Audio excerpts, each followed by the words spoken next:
goal tonight is to talk about feminism, not just as as though it's a single movement. I'm going to talk about a couple of different feminist perspectives, just some major schools, not a very large number of uh, schools. I didn't have I didn't want to spend too much time doing the presentation. I want to spend a lot of time having the conversation, but I'll provide a couple of different perspectives. I'll also go into let me get to presenter mode. I'll also go into some of the critiques of feminism so that we can understand different perspectives. And then I'm sure in the Q&A we will hear different perspectives on both sides of the aisle. Although I think ultimately, like I said, Patty, I think is very much on point that we should stop worrying about whether people are men or women and worry about more who the person is and not worry about whether they're a man or a woman because I like to say the only generalization that's generally safe to make is that generalizations are generally unsafe to make. So let's not generalize and say we need more female leaders, we need more male leaders, we need how about more altruist leaders? That's what I try to espouse is we need more people who want to do good for society rather than just good for themselves, their family, and their friends. Not to name any names, but you get who I mean. So, first, I'm going to talk about what feminism is. It's a diverse set of perspectives. So, when people say they support or oppose feminism, they often mean different things. So, that's why defining terms is super important. So, feminism is generally a family of related philosophies, not a single movement. Most feminist traditions begin with the observation that women have historically faced legal, political, economic, and social disadvantages or some combination of the above, of all of the above, often all of the above. The major disagreements are generally about why those disadvantages exist and what should be done about them. A critical thinker should really examine each version independently rather than treating feminism as one unified belief system. So, first, we're going to talk about liberal feminism, which is the most common form in Western democracies. And it basically argues that people should be judged on their merits rather than their sex. And historically, liberal feminists fought for women's voting rights, access to universities, property rights, protection from discrimination. Today, many focus on equal opportunity in education and employment. Critics from the left argue that it doesn't go far enough because it doesn't challenge deeper social structures, and critics from the right often argue that many of its goals have largely been achieved in modern Western societies. Most people across the political spectrum support many of liberal feminism's core principles, such as equal legal rights and equal treatment under the law. Now, there's radical and Marxist feminism, which argued that economic structures play a major role in shaping gender inequality. They point to unpaid caregiving, domestic labor, and economic dependence as sources of women's disadvantage. These folks often argue that workplace and family structures evolved together. Critics argue that the theories sometimes reduce complex human relationships to economic factors and underestimate the role of culture, biology, and individual choice. However, the observations about the economic value of caregiving and household labor have influenced a lot of mainstream discussions across the political spectrum. So, um, intersectional feminism says that people can experience multiple forms of disadvantage simultaneously. We talked about this when we talked about the different components of DEI, when we talked about intersectionalism. And for example, if there's a wealthy white woman, she may experience a very different reality than a poor black woman, right? And the framework encourages looking at multiple factors, not just assuming all women have similar experiences because, well, they don't. Again, generalizations are generally unsafe to make. So critics argue that it can sometimes be overly focused on group identity, encourage victimhood narratives, or make common ground harder to find. Supporters respond that ignoring intersecting factors leads to incomplete analysis. The strongest version of intersectionality serves as a tool for understanding complexity rather than ranking people by oppression. So it's very interesting because, when I started learning about intersectionality, I guess I was like, well, why wouldn't we want to understand all the factors that play into someone's life? And for me, it just seemed so natural to want to understand that because they're very relevant. And the whole idea of science is that we tease out which factors are relevant and when, and that's using the scientific method to understand a complex and nuanced problem. So this one to me, like liberal feminism, was kind of a no-brainer. I do get the perspective of Marxist feminism, and I do think that there's a lot of truth to the fact that women as caregivers aren't necessarily given economic credit that they may deserve. But I guess I don't see the policy implications of that as clearly. So, major critiques of feminism, some say that it's no longer necessary, and that some feminists say that society often rewards traditional. Oh, wait, did I get? Give me one second. Uh,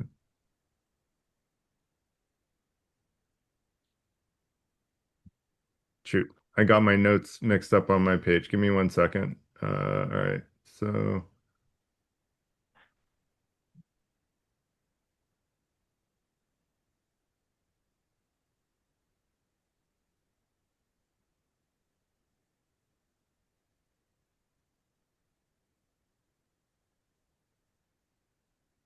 so basically, critics can come from a lot of different directions. A lot of conservatives argue that feminism undermines family structures and traditional values. Libertarians can say that government intervention creates unintended consequences. While yes, it can. I would argue, shouldn't we try to create laws that are fair for everybody? There might be unintended consequences of being fair to everybody, but I would still argue that's a good thing to strive for. Men's advocates groups may argue that issues such as suicide, workplace deaths, educational underachievement, family court outcomes, homelessness, and incarceration receive insufficient attention. Um, some critics argue that modern feminism discourse sometimes treats all disparities as evidence of discrimination without adequately considering personal choices, preferences, or biological factors. I do think it's important to choose those. Like if you look at something like the wage gap, I don't think it's fair to simply say women on average make less than men on average, and therefore it is unfair. I think you have to look at women in similar levels and in similar jobs because that's comparing like work for like work. And then you're basically saying whether or not, and that ironically, the very conservatives that would argue that that's true unbeknownst to them, are actually arguing for intersectionality, which many of them would probably be very against DEI. But guess what? They're actually in favor of DEI when it comes to the gender gap. And that's where, I like to politely point out when people are hypocritical. That's one case that I see people in general being hypocritical about an overall argument. So, I think we have to do another event on why hypocrisy is bad because unfortunately, the modern world and half of the political diaspora in America seems to think uh, that hypocrisy is a-okay because we see so many major cases, including stacking our Supreme Court with conservatives based on hypocrisy, like such major changes that were done based on hypocrisy, and yet still all those same politicians are in power and supported. So that's another story though for another day. So we will do another event on that. So while I think those critiques deserve examination, I don't think necessarily all of them are well founded. I just think that we should consider them, listen to them with an open mind, as I'll talk about at the end, and then use our critical thinking skills to see whether or not they hold weight, which I would argue we should do for just about anything. So next is the gender wage gap. So the wage gap is a great example of how critical thinking differs from ideology. I kind of went a little bit into this. So almost everybody agrees that men make more than women. The question is why. And so that's where we talked about intersectionality. Um, and so the question is like, is the gap discrimination based on sex, or is it discrimination based, or I wouldn't even call it discrimination. Is it a distinction based on what people naturally choose? If women on average chose jobs that pay less money, then I would understand the wage gap, right? But that that is not the we're going to do another event on the wage gap specifically, so I'm not going to get into it in detail tonight. but that was not what I found when I researched it last. So next is which feminist claims are strongest. So there's a balanced assessment recognizes the strengths and the weaknesses. So historically, women clearly did have legal restrictions in voting, education, employment, and property ownership. While those have largely been successfully challenged, there's a lot of evidence supporting concerns about sexual violence and workplace harassment still continuing to this day. And while it's certainly not as bad as it probably was 30 to 50 years ago, it's not a solved problem, if you will. So at the same time, some modern claims are more controversial, particularly when every gender difference is attributed primarily to discrimination. Human behavior is influenced by culture, biology, economics, personality, and individual choice. And so I don't think we should oversimplify. I think it's important to try to understand a problem as best we can, look for the root causes, and make our decisions based on, solid assumptions and solid logic. So, what would a free thinker ask? So, the purpose of critical thinking is not to defend a tribe or ideology, it's to pursue truth. A free thinker should be willing to examine evidence from the feminist side as well as the critiques of feminism and be able to come to our own conclusions about, what is accurate and what do we buy into. And I would argue that the North Stars should be about truth and fairness. And I'll talk about that in a couple more slides about the FTI's values. So, a lot of social issues are complex. This is definitely one of them. There are, and basically, because it's complex, there are a lot of root causes that are, possibilities. And the goal is not to find a simple answer. There's something called Occam's razor, which a lot of people think means find the simplest answer, but that's actually not exactly what it means. It means find the simplest answer that accurately explains what's really going on. And that's my simplified explanation of it. And Occam's razor basically says the simplest explanation that explains everything that's going on is most likely the most correct one. But you do have to find an answer that accurately describes what's going on. And as we talked about earlier, saying women are better leaders all the time is not true. So saying men are better leaders all the time is not true. Like we have to judge each individual as an individual because everyone's unique. So we're all snowflakes, if you will. So I wear a snowflake like a badge. So I try to understand the perspective of someone who thinks that being a unique person is like not a good thing. I don't really understand that. Like, why would I want to be a cookie cutter of everybody else? So I think it's important that we each live our own authentic life and be able to share ourselves with other people authentically. So next, you know, duh, duh, duh. So basically, the goal here is not to decide feminism good, feminism bad. It's to really understand the arguments from different perspectives. Every major movement contains a lot of insights and potential blind spots, and I think, it'll be interesting to hear the perspective of people who are both pro and anti-feminism, and I'll talk about the value that we all get from listening to people with different perspectives and, after the presentation.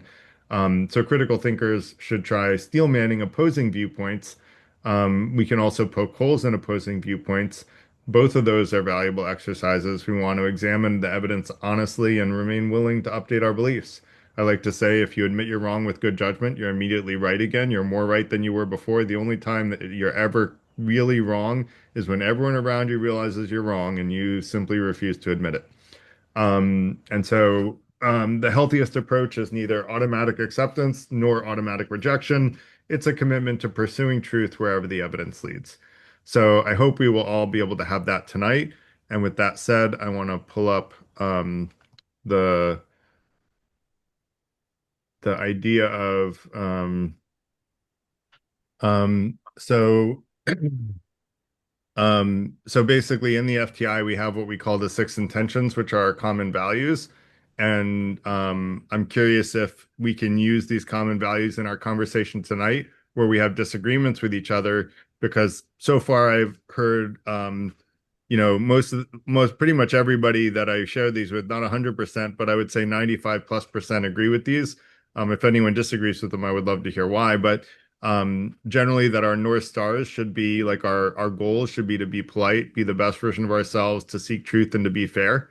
And then from a thought perspective, we should transparently share our beliefs with other people to the extent that we trust them and listen to them with an open mind so that so that we can learn ways that we can get closer to truth, fairness, our best self, and being polite.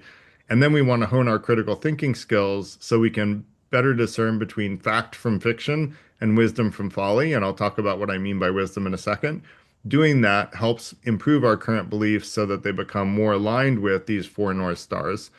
And once we have our current beliefs aligned with truth, fairness, being our best self, and being polite, then we can actually take ethical actions, which means preventing significant unnecessary harm from happening to all human beings, full stop, and then increasing happiness and decreasing harm in the world, which I would argue we should do for anyone we can influence, with a priority being on those we can influence the most because we can have the biggest effect there. And then sixth is the icing on the cake, and we all want to be loved, so why not express, accept, and reciprocate love to other people? So those are the common values of the FTI. Um, we might use them as a guiding principle when we're arguing one way or another. Hopefully not arguing, but sharing different perspectives with each other. And with that said, I'll go into the next portion of the evening, which is Q&A and discussion. During this portion, we raise our hands if you want to speak, if you want to ask a question. Anytime you want to ask a question or make a comment that's like a new topic, just go ahead and raise your hand. You can do that at the bottom of the screen with the raise hand button. And then limit your comment or question to 2 minutes so that everybody gets a chance, unless there are no hands up, and then you can go on as long as you'd like, within reason. And then if you want to respond to what someone else just said, just let them finish. Please don't talk over each other. That's important. Our only rule is being polite. Oh, and I forgot to introduce myself and the FTI in general, but um, I normally do that at the beginning, but that's okay. So basically, we are a not-for-profit. We I talked about the goals, and basically we have free events like this one every Tuesday evening, covering a wide range of topics not typically covered in academia or industry. We also have members-only events in through Zoom every week, and I will put a quick link in if you want to learn more about the FTI. Let's see, learn more about the FTI. So you can learn more about membership is free, so there's no cost. It's just creating a new friend circle of people who share those values that I just went over. And we do have in-person events in New York City and North Jersey. Um, we have an in-person event this Saturday in New York City for anyone that's in the New York area. We would love to have you. And so if you want to be invited through calendar invites to the events in North Jersey or New York City, just email me. If you have topic suggestions that you would like to see us cover, you can email me. If you want to present, you can email me a topic you want to present about, and we can talk about that. Um, and I also like to say that we have far more when we disagree with someone to learn by um, asking other people why they came to their conclusion, and than we do by saying you're wrong and I'm right, and this is why. And so we call that listening to understand in the FTI. If we listen to why that person came to their conclusion and we ask them questions to help understand what were their initial assumptions and what logic did they use to get there, we learn far more from that than we do by saying they're wrong and we're right. So let's try to keep that kind of open-minded curiosity. I always tell my kids, don't get mad, get curious. It's much more useful. And so with that said, once someone raises their hand and has a new comment or question, then anyone can jump in after they're finished speaking, and it just can kind of go around the room organically, even though we have almost 30 people. We can go around the room organically, and people can, you know, talk about topics back and forth and share opinions. And then once we finish one topic, I'll call on the next person. Or if we spend, 10 or 15 minutes on a topic, I might go to the next person. So, Could uh, I add something real quick? Just please. a Zoom thing. Yeah. Zoom cannot do audio at the same time. So what happens if we actually talk over someone or interrupt someone, you can't hear anything. So, or the person continues, but so just wait till there's like a pause if you want to break in or argue something back or challenge something so that we could hear all the audio. Thanks. Any questions, comments?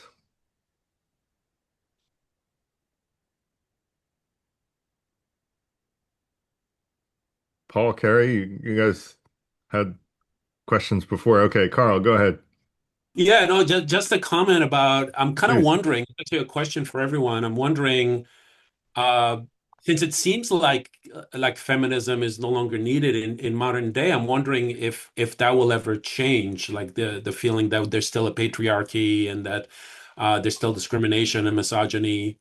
Do are we mostly optimistic in this room about the fact that we it will get more and more equal or not in today's age? Eh, I I think, used go to be ahead, more Catherine. You can optimistic. go ahead, Penny. I used to be more optimistic until we have the way we are right now in the United States. I really thought we were going a different direction.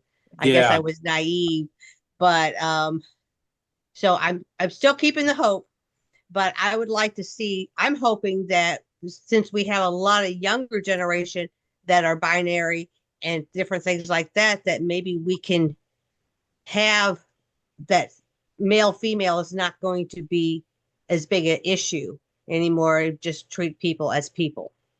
yeah. I'm pretty optimistic despite our current political system right now because I see more and more female leaders in business and medicine and across the board in tech. So that gives me hope too. Thank you. JK. Catherine, did you want to comment on that topic? Yeah, sort of. I did. I feel like, as somebody who's been involved, and I'm actually reading a book right now, a link to it in the discussion about on Goodreads called Invisible Women. And the more I'm finishing this off, the more appalled I am about how much women are underrepresented in research, in design, in you were talking about the financial aspect, but the reason that women a lot of times are forced to stay home to take care of the kids because it's so unaffordable, and as a result, we are pushed on back burner. I know so many younger couples now who don't want to bother with having kids, but, especially women. I'm like, no, I don't like. I wanted to get my tubes tied when I was 20. I was not permitted because this is what the woman is there for. You know, you know, they would not permit me. It's my body, my choice. I'm an adult, and at 20 years of age, they said, I don't have a choice unless I'm have at least two kids or I'm at least 30 or 28. I did forget. Let's try to all stay calm because like I want to keep everyone in the logical part of our brain. And so when we get emotional, we tend to the emotions tend to hijack the logical part of our brain. What you said was very logical, Catherine, so I get it. And I know that this is a passionate subject, so I get it. I just want to remind everyone and I forgot to do it before, so I normally do it every night, and you kind of reminded me to do it.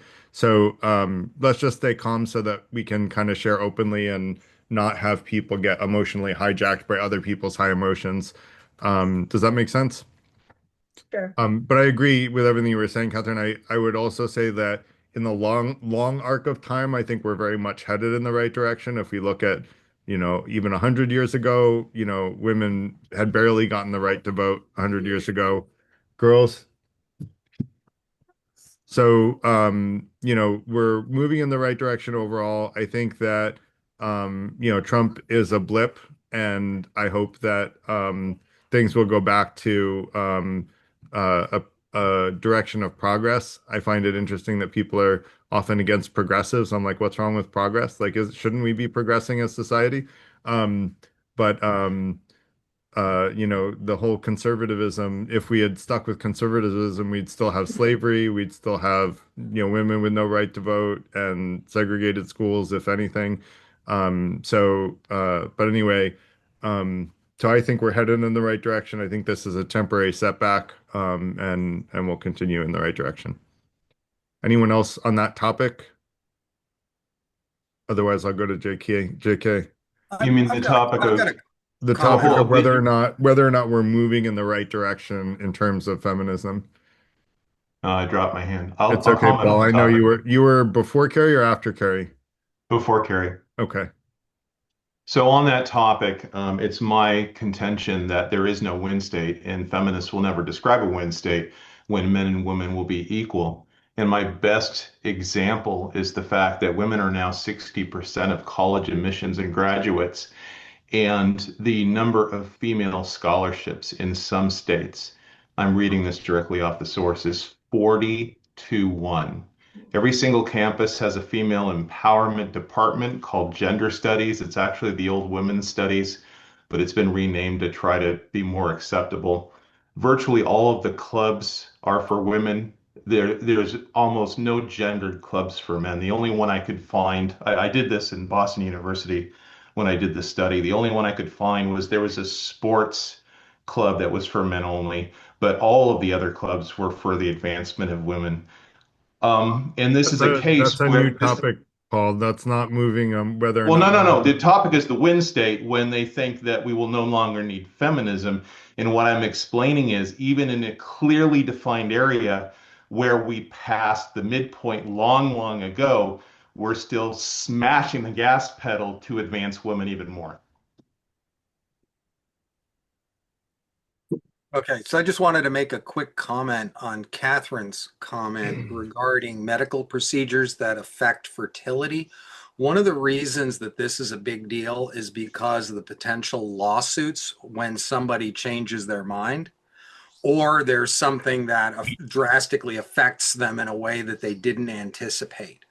And I mean, I've been involved with this firsthand that for normal medical procedures, you have a bunch of releases, you sign them, but as soon as it's something that will permanently affect fertility, all of a sudden it's like you have to do a three-way consultation with friggin' notarized. I mean, it gets crazy.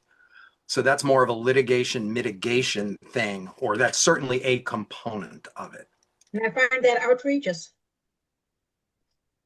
Well, take it up with the legal system. I mean, it's The that legal system is also aimed against women, very much so.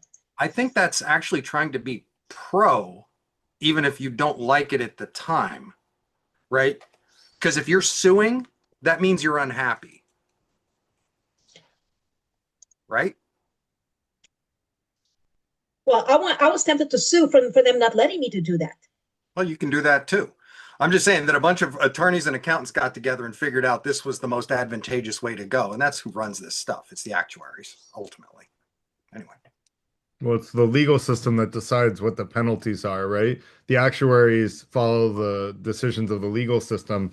I think, though, if I can comment on that particular topic, I think that Catherine saying I would sue if they wouldn't let me, and other people saying they would sue if they did let them, like it creates, in some respects, a healthy financial incentive where it does fall into the courts to say, like, what precautions should people take in order for them to feel like they're making a decision that they won't regret later.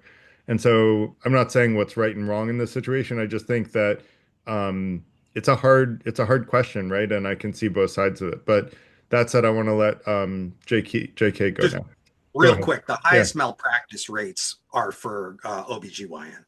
Yes, that's true. For a reason. So the other just a clarification. Well, I'll do a quick fact check and bring that up later because we have a bunch of hands up. JK, go ahead.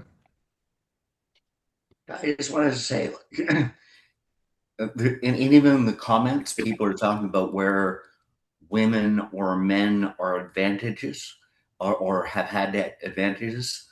And I completely agree that women have had less in the past, but I think we need to accept that women have advantages that men don't, and men have advantages that women don't, but we're equal. Like I don't want to say we're all the same, and that seems to be the equality argument is we're all the same. To me, a woman has a whole much. My experience, at least, is more empathetic, sympathetic conversation, whereas men want to tell people what to do. both have their strengths in business or any and otherwise. Um, my favorite boss was the first female woman president of a major Canadian bank. Her husband stayed at home. So it can be different for different people. I really believe in equality, but accepting that there's difference. I'll stop there. Yeah, I think that's a great point. I think, for me, it's about equal opportunities and equal like fair treatment, right? Fair treatment under the law and having equal opportunities, whether we're men or women. It's when people get blocked because of their sex or treated unfairly because of their sex that I think it becomes problematic. And I guess that's where, to Paul's point, like to what end? Like when do we solve the gender inequality problem? When does feminism no longer need to have a crusade? I would argue if men and women always have equal opportunities and are always treated fairly by the opposite sex, that's, that's like the nirvana, right? That's for me, that's like the thing that we're all striving for. And I would argue that Paul, even though he disagrees with feminism, strives for that as well. But he can tell me if he disagrees. Well, I disagree with always. Do you think we can, to the last man, get every man to be non-misogynistic and treat all women Well, fairly? not every single person, but as long as there's no like statistically significant, deviations away from that, right? And you Now, can only measure that by outcome? how else would you measure it? Well, you Now, understand. theoretically, Paul, within a couple of decades, there are already ways to read people's mind through electronic signals, and so that's how they're able to use brainwaves to control mice and stuff, like a mouse, like a computer mouse and computer interaction. So theoretically, we can understand intention in 20 years at scale. The problem almost is a we may hundred not. Go ahead. Almost 100% of men at university can pass a 3D object manipulation test, where only 40% of women can pass the same test. This is well studied and well accepted in psychology, which points to an inherent sexual difference between men and women. If you're seeking equal outcomes, then obviously you're going to have unequal opportunity in order to reach that point. No, that's a misunderstanding. So when you say I said be treated fairly, which means that people, and we've had this conversation before, Paul, so I don't know if you're actually listening when I speak sometimes. So You if said we measure it by outcomes. no, listen for a second. Calm down, relax, no one's attacking you. Just listen. So if in a field of study like computer science, my class was probably 90% men. So if you want to measure, are women given an equal chance at a job? It doesn't mean that 50% of the people getting the job are women. What it means is that 10% of the people getting the job are women. So that's the way these things work. The realities are taken into consideration of who is qualified and who is not. In the jobs where that test needs to be passed, the number of qualified women will be lower. What needs to be equal or fair is the number of qualified people for a particular position. I Can you say understand. that? Can you say that back to me as if you understood it? Because I've said I this to you understand like it four times. completely. You're I said it to claiming you four that, times. well, no, I understand it completely. You're saying we pick an arbitrary point and we determine the percentage of men and That's not what women. I said. Can anyone like help me explain this to Paul? Because I've tried four times and he can't even say it back to me right after I said it. He doesn't seem to be able to comprehend it. So would you guys agree that Paul did not restate to me what I said to him? Yes. It I wasn't didn't quite, Completely. even finish the first yeah, sentence. it Yes, wasn't but it was clear quite that you finished. were already off base. I could tell. Go ahead, try again. You seem to think that equality of outcome should be measured by the certain percentage of inputs in both men and women. I will make Jordan Peterson's point. As a clinical psychologist, in his job, when he worked as a clinical psychologist, he said around age 30, many women who were on track for advanced positions, specifically making partner in a law firm, would agree to drop everything in order to have children. They call it the biological clock. Therefore, the metric by which you want to measure this is invalid from the beginning. No, because those people would not be considered qualified candidates once they dropped out of the workforce. So I you just think take the that into Candidates consideration. for what? Again, for the making partner in the law firm. Paul, I asked you to repeat back to me what I said to you. You are not even able to repeat back a very simple argument. It's not complicated and you're a smart guy. So I know what's getting in your way is your Simplify confirmation. it Just and let let me me. finish, Paul. Paul, let me finish. So what I know what's getting in your way is that you want to say what you want to say and not listen. Please, please. Like hardly I really can't encourage you more to listen with an open mind and try to empathize, listen to understand, empathize with a different opinion. I won't harp on you more. I'll go on to the next I person because we have a lot of strongly hands up. disagree that I was misrepresenting your argument, and I think Everybody you're else disagreed stating with you. this. No, that's not true. I think because it's requiring the ego and pride being left at the door before coming into these kinds of That's the conversations, third and that personal attack now is on this topic it's since not we a started. personal attack. It's a simple observation. This You're is a blaming continuous. ego for the fact I can't understand what Garrett clearly stated and I accurately represented. So I think what do you think is the explanation, Paul? Why do Could The you be think because you a explanation can't man. for why do you what? think you can't restate back the thing that I just said to you? I did, Garrett. The problem is you don't like people paraphrasing what you're saying. No, you actually clearly didn't understand it, and we've had three or four people agree that you didn't understand it. You Can know I how make a heavily suggestion? Can I Yeah, make a suggestion? please. I think that the problem that I'm seeing, and this is just my point of view, is we get so caught up on being one side or the other. I don't like myself being put in a box. I can agree, and I think we're losing the point of having a conversation because we're both focused on our side being right.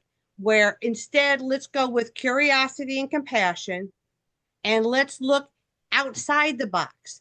And I don't believe that the only way you can see something is by certain types of studies.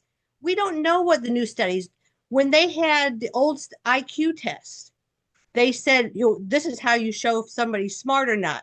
Well, they didn't take into consideration people's area of where they grew up, what they knew. So it's really, we can't give a definite answer on this.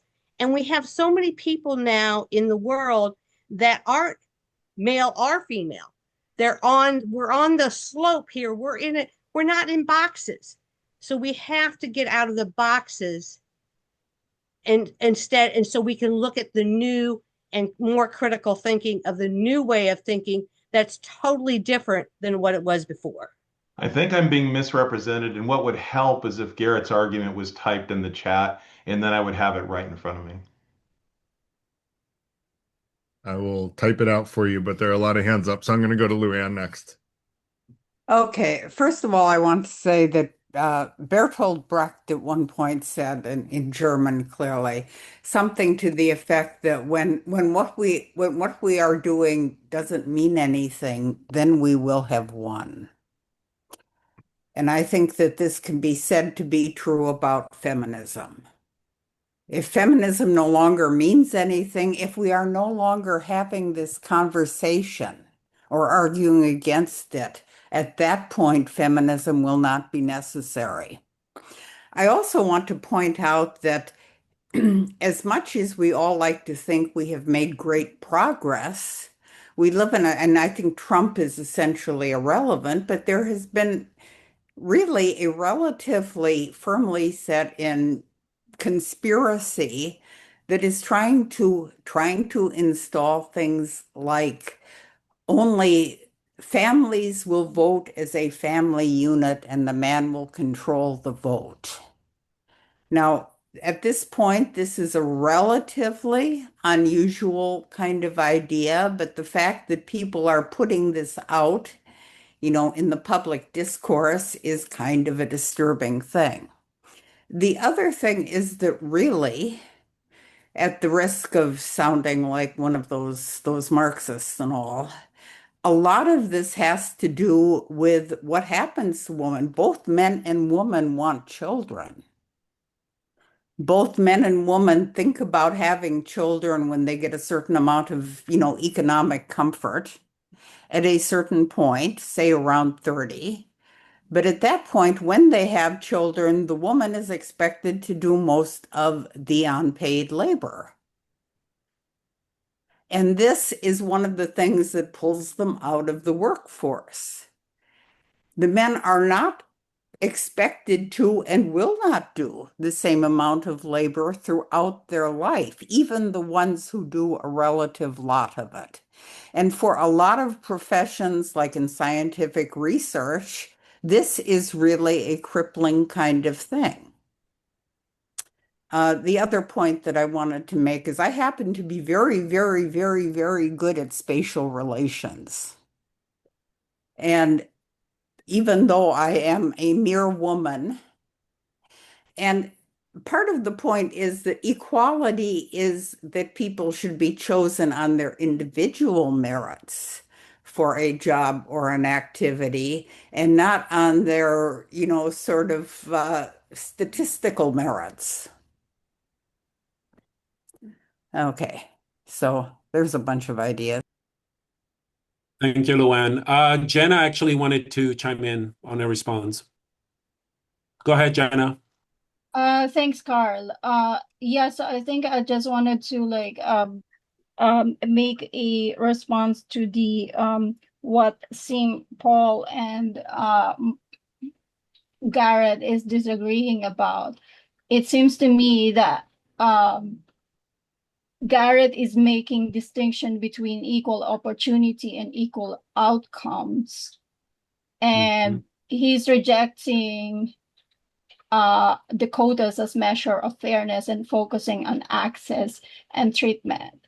And Paul seems to me that he's worried that in practice, many institutions don't merely pursue equal opportunity, but equal outcomes. So his concern is that if we insist on equal representation, then we may eventually need an equal treatment. So I think what he's trying to do is like, where do we stop?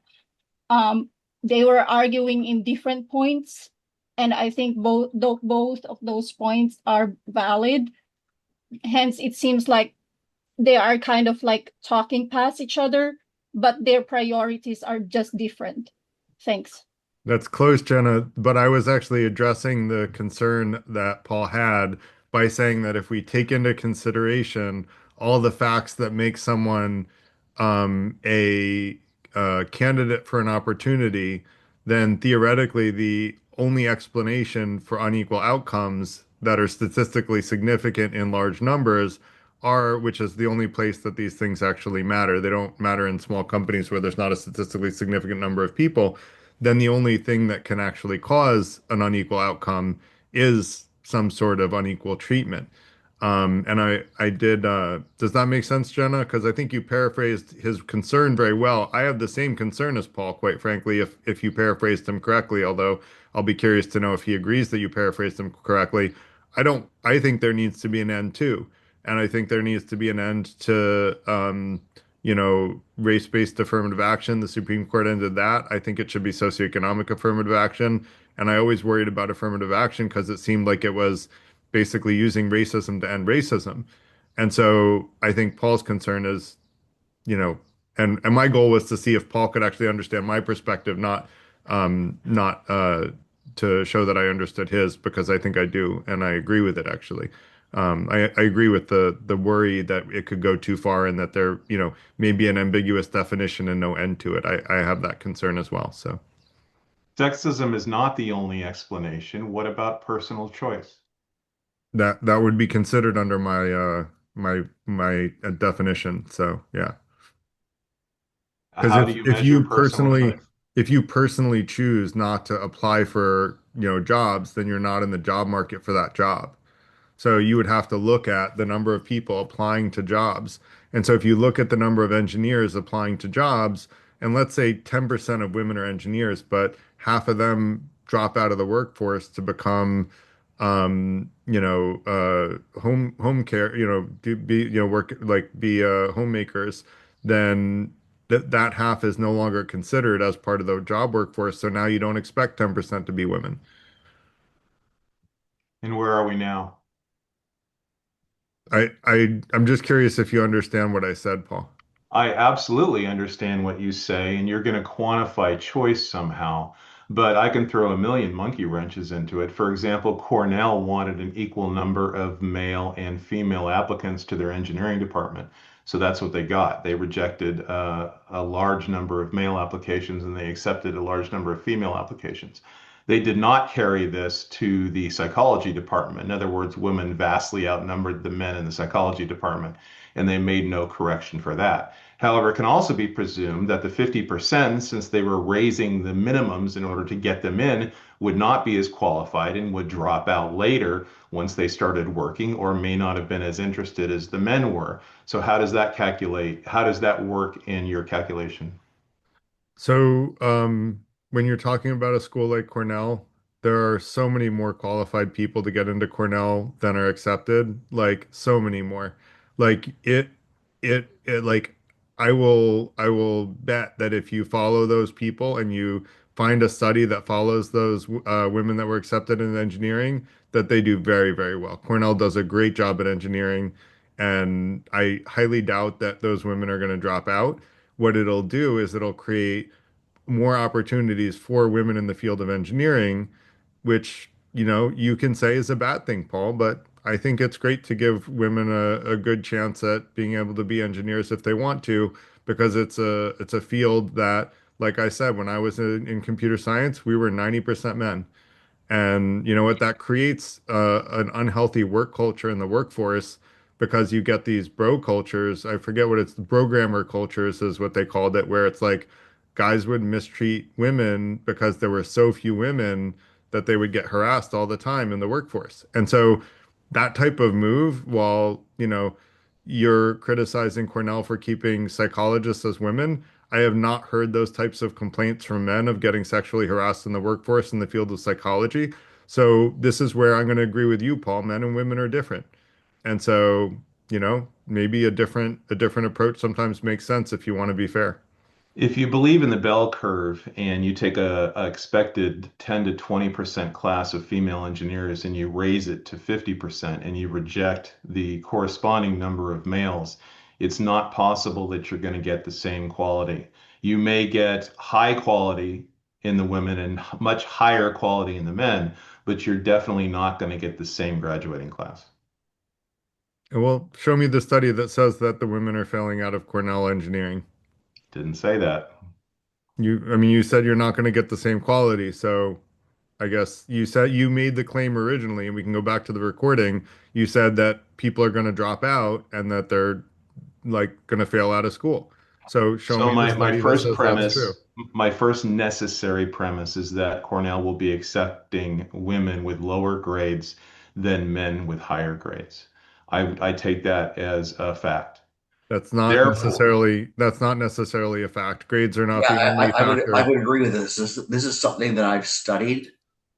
And Paul, I get you said say the opposite point. You got to argue it. Yeah. This is something I know something about. That's not true. how else would you accomplish what Cornell did?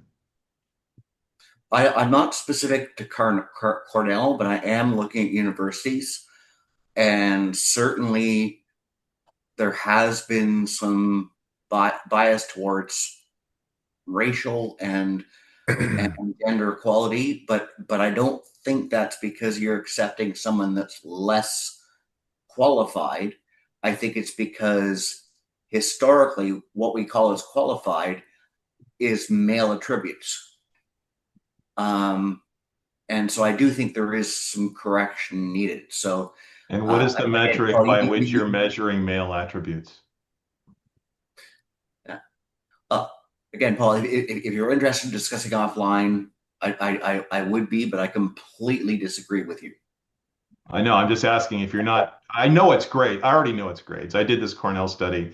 It's like 10 years now. But I already know it's grades. But assuming it's not grades, I would wonder how a college would pick out male attributes or would correct for so-called male attributes. And doesn't that kind of defeat the whole point of feminism? That's a longer conversation. So again, I like hearing the opposing views. So I would be very open to a different conversation, but I won't bore the group with that because I have some very strong views on that. I would encourage to continue the conversation. JK, join, like, if you go to our website, there's a Discord community which Paul is on, and I think we could continue that conversation on the Discord community. I will actually also post my definition of when feminism is no longer necessary on the Discord community for people that want to see it. And then let's get to the hands because there's a lot of them. Carl. Yeah. So I've gotten into those debates about brain differences, gender differences at the brain level, which kind of suggests the preferences and suggests the statistics that unfortunately people are very quick to label as patriarchy or feminism or all the isms. From for where I'm standing, any ism is an ignorance problem, and I'm using the word ignorance neutrally in the sense that it's simply an educational thing. Once people, and we can, for racism, we can mention the Daryl Davis story, and the fact that once you really educate yourself or you're aware of the actual human beings behind the gender, behind the ethnicity, behind the race, you start to treat people equally. Now, that doesn't change the skills and preferences of a human being. And this is why statistically you will have more women in human resources, more women psychologists, more women nurses, and the same with males in across different areas. So I actually wanted to address the question about whether feminism will be needed in the future. And I think one of the comments was that human nature will require feminism to remain. And my question was, what about human nature will create the isms still? I mean, do we think it's a human nature thing, or do we think it's a educational issue, which I think it is? So that's my question for the group. Thanks. Can I just ask a really quick question out of turn? Yeah. Every person that's spoken for is male. We're talking about feminism. Why are we not hearing from women? We've heard from Catherine, we've heard from Jenna, we've heard from Patty. Okay, but 90% has been met. So I'll stop there. But it surprises me that this is very male dominated, which it's whoever raises their hand, JK. I don't think there's any discrimination here unless that's what you're intending to. I don't think there's discrimination, but it goes back to my different personalities.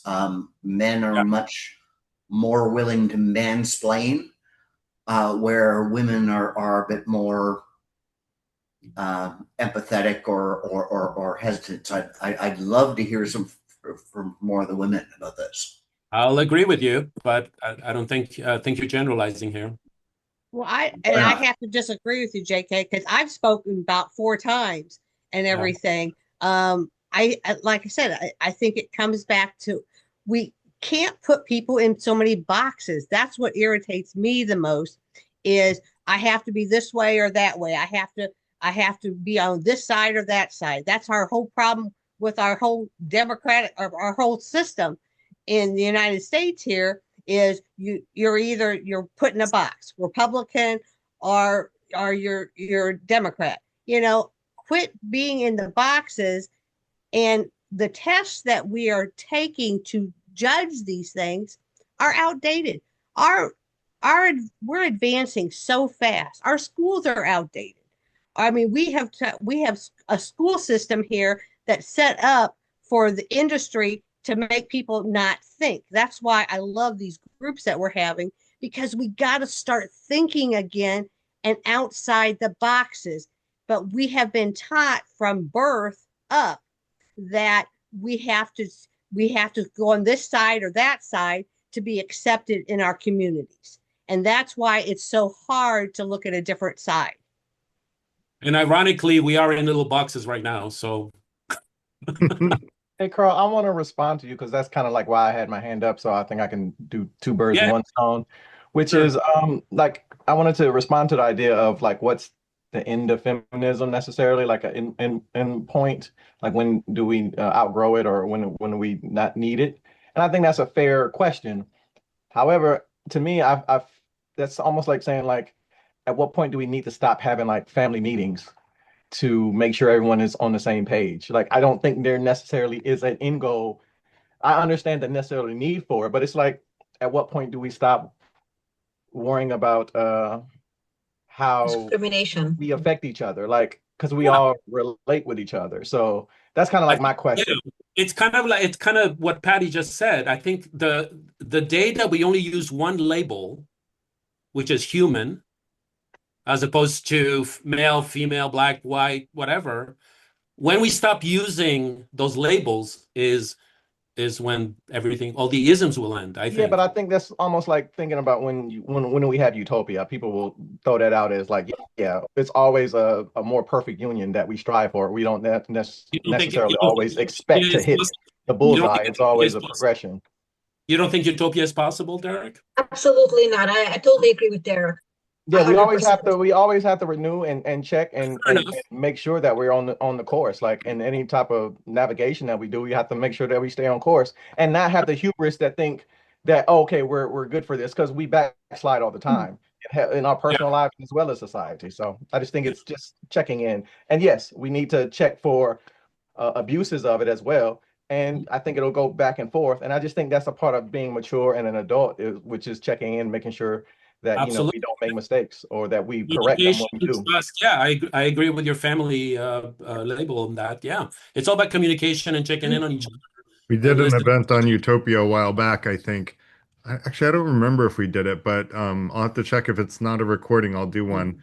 I actually think Utopia is possible, but I think Derek is right that if we get to Utopia, we still have to keep tracking whether or not we're still there, because we could Yeah, get there and lose it. So, yeah. I Actually, just a brief response to that, Garrett. I think yeah. the term that I heard is protopia, which is this idea that you make positive increments like software 2.0, 3.0, 4.0, and it's a constant improvement. And that's the only thing we can do, and just keep improving. And that's Mhm. possible. Yeah, and I think we can keep improving. Yeah, And I think we can get to a point where there is no more significant unnecessary harm, and where everyone is focusing on creating more happiness and less harm in the world, which is what I see as utopia. After seeing the truth clearly and, focusing on self-development and being polite. But anyway, Which equals Paul, eradication of religion. what's that? Which equals eradication of religion. That possibility. becomes a whole nother topic for another night, Catherine. So let's pause on that one. So go ahead, Paul. Go Go ahead, ahead, Paul. Elizabeth. Did you want to say something, Oh, Elizabeth? Yes, I would. Go ahead. I'd like to say, pardon me, I'm eating hot dogs with kraut right now, which is not. All right. Okay. Hot dogs and kraut. Not suggested when you're going to go on something where you want to speak. However, I'd like to say that I really appreciate Garrett's opening this up. I think that feminism will likely be needed into the indefinite future. I think there are many men who take it as given statistics in the past, try to extrapolate that into the future. And I think that women often have a different way of coming at things. And it is not illogical. It is different. You may take logic as leading in only one direction. However, that is not always the case. And I appreciate an open mind. And that's all I've got. Thank you. Thanks, Elizabeth. Socratic. Go ahead, Carl. No, I was going to add to that that it's the Socratic way. Yeah. It's the Socratic method, Socratic dialogue. That's what it is. Paul, go ahead. So the assertion, well, the defeated assertion that it's just men talking, is made frequently in groups like this when they examine feminism. However, my assertion and the assertion of the people on my side of the argument claim that men are mostly the victims of feminism. Therefore, meaning men have more to say about this topic than women do. And it's almost always treated the same way as Catherine's treating it right now, despite the fact that this is what we truly believe and can logically support. It's always the argument that women should be the ones speaking up about feminism. In the area of reproductive rights, feminism harms men. In various other areas of the law, feminism harms men. It was asked Hillary Clinton when she was running for president if she'd eliminate the draft because it was unequal. It only included men, it didn't include women. She refused to answer the question. So there's no problem with men speaking up on this topic. But furthermore, if you want to expand on that, your male gynecologist knows much more about a woman's body than the average woman does. So there's no reason why men couldn't express opinions about feminism, even from a woman's point of view. So I consider that a sexist assertion that we need to stick genitals into a conversation and just completely ignore the intellectual side of things. One last thing I want to say about feminism is that when they've done comparison of job titles, they normally use 1950 as a baseline. And then they look at modern job titles. Women are holding the top 5 positions almost exactly the same as they did in 1950. It's not just in America, but there is a very common phenomenon known as the Scandinavian paradox, which is widely discussed in psychological circles. And that is the more equality, the more equity you give a society, the more men and women will self-select. In other words, you will get far less divergence between male jobs and female jobs in a country like the Philippines, which I've seen personally because there's a lot of female engineers in the Philippines. A lot of females hold traditional male jobs. Whereas you give more and more freedom, and Scandinavia is often held by the left as one of the freest countries, the most equitable countries in the world, you get the paradox that women self-select for positions which are traditionally female. And I have the list right here. In 1950, the top jobs for women, the ones they chose, typist secretaries number 1, saleswoman number 2, school teachers number 3, bookkeepers, which is interesting.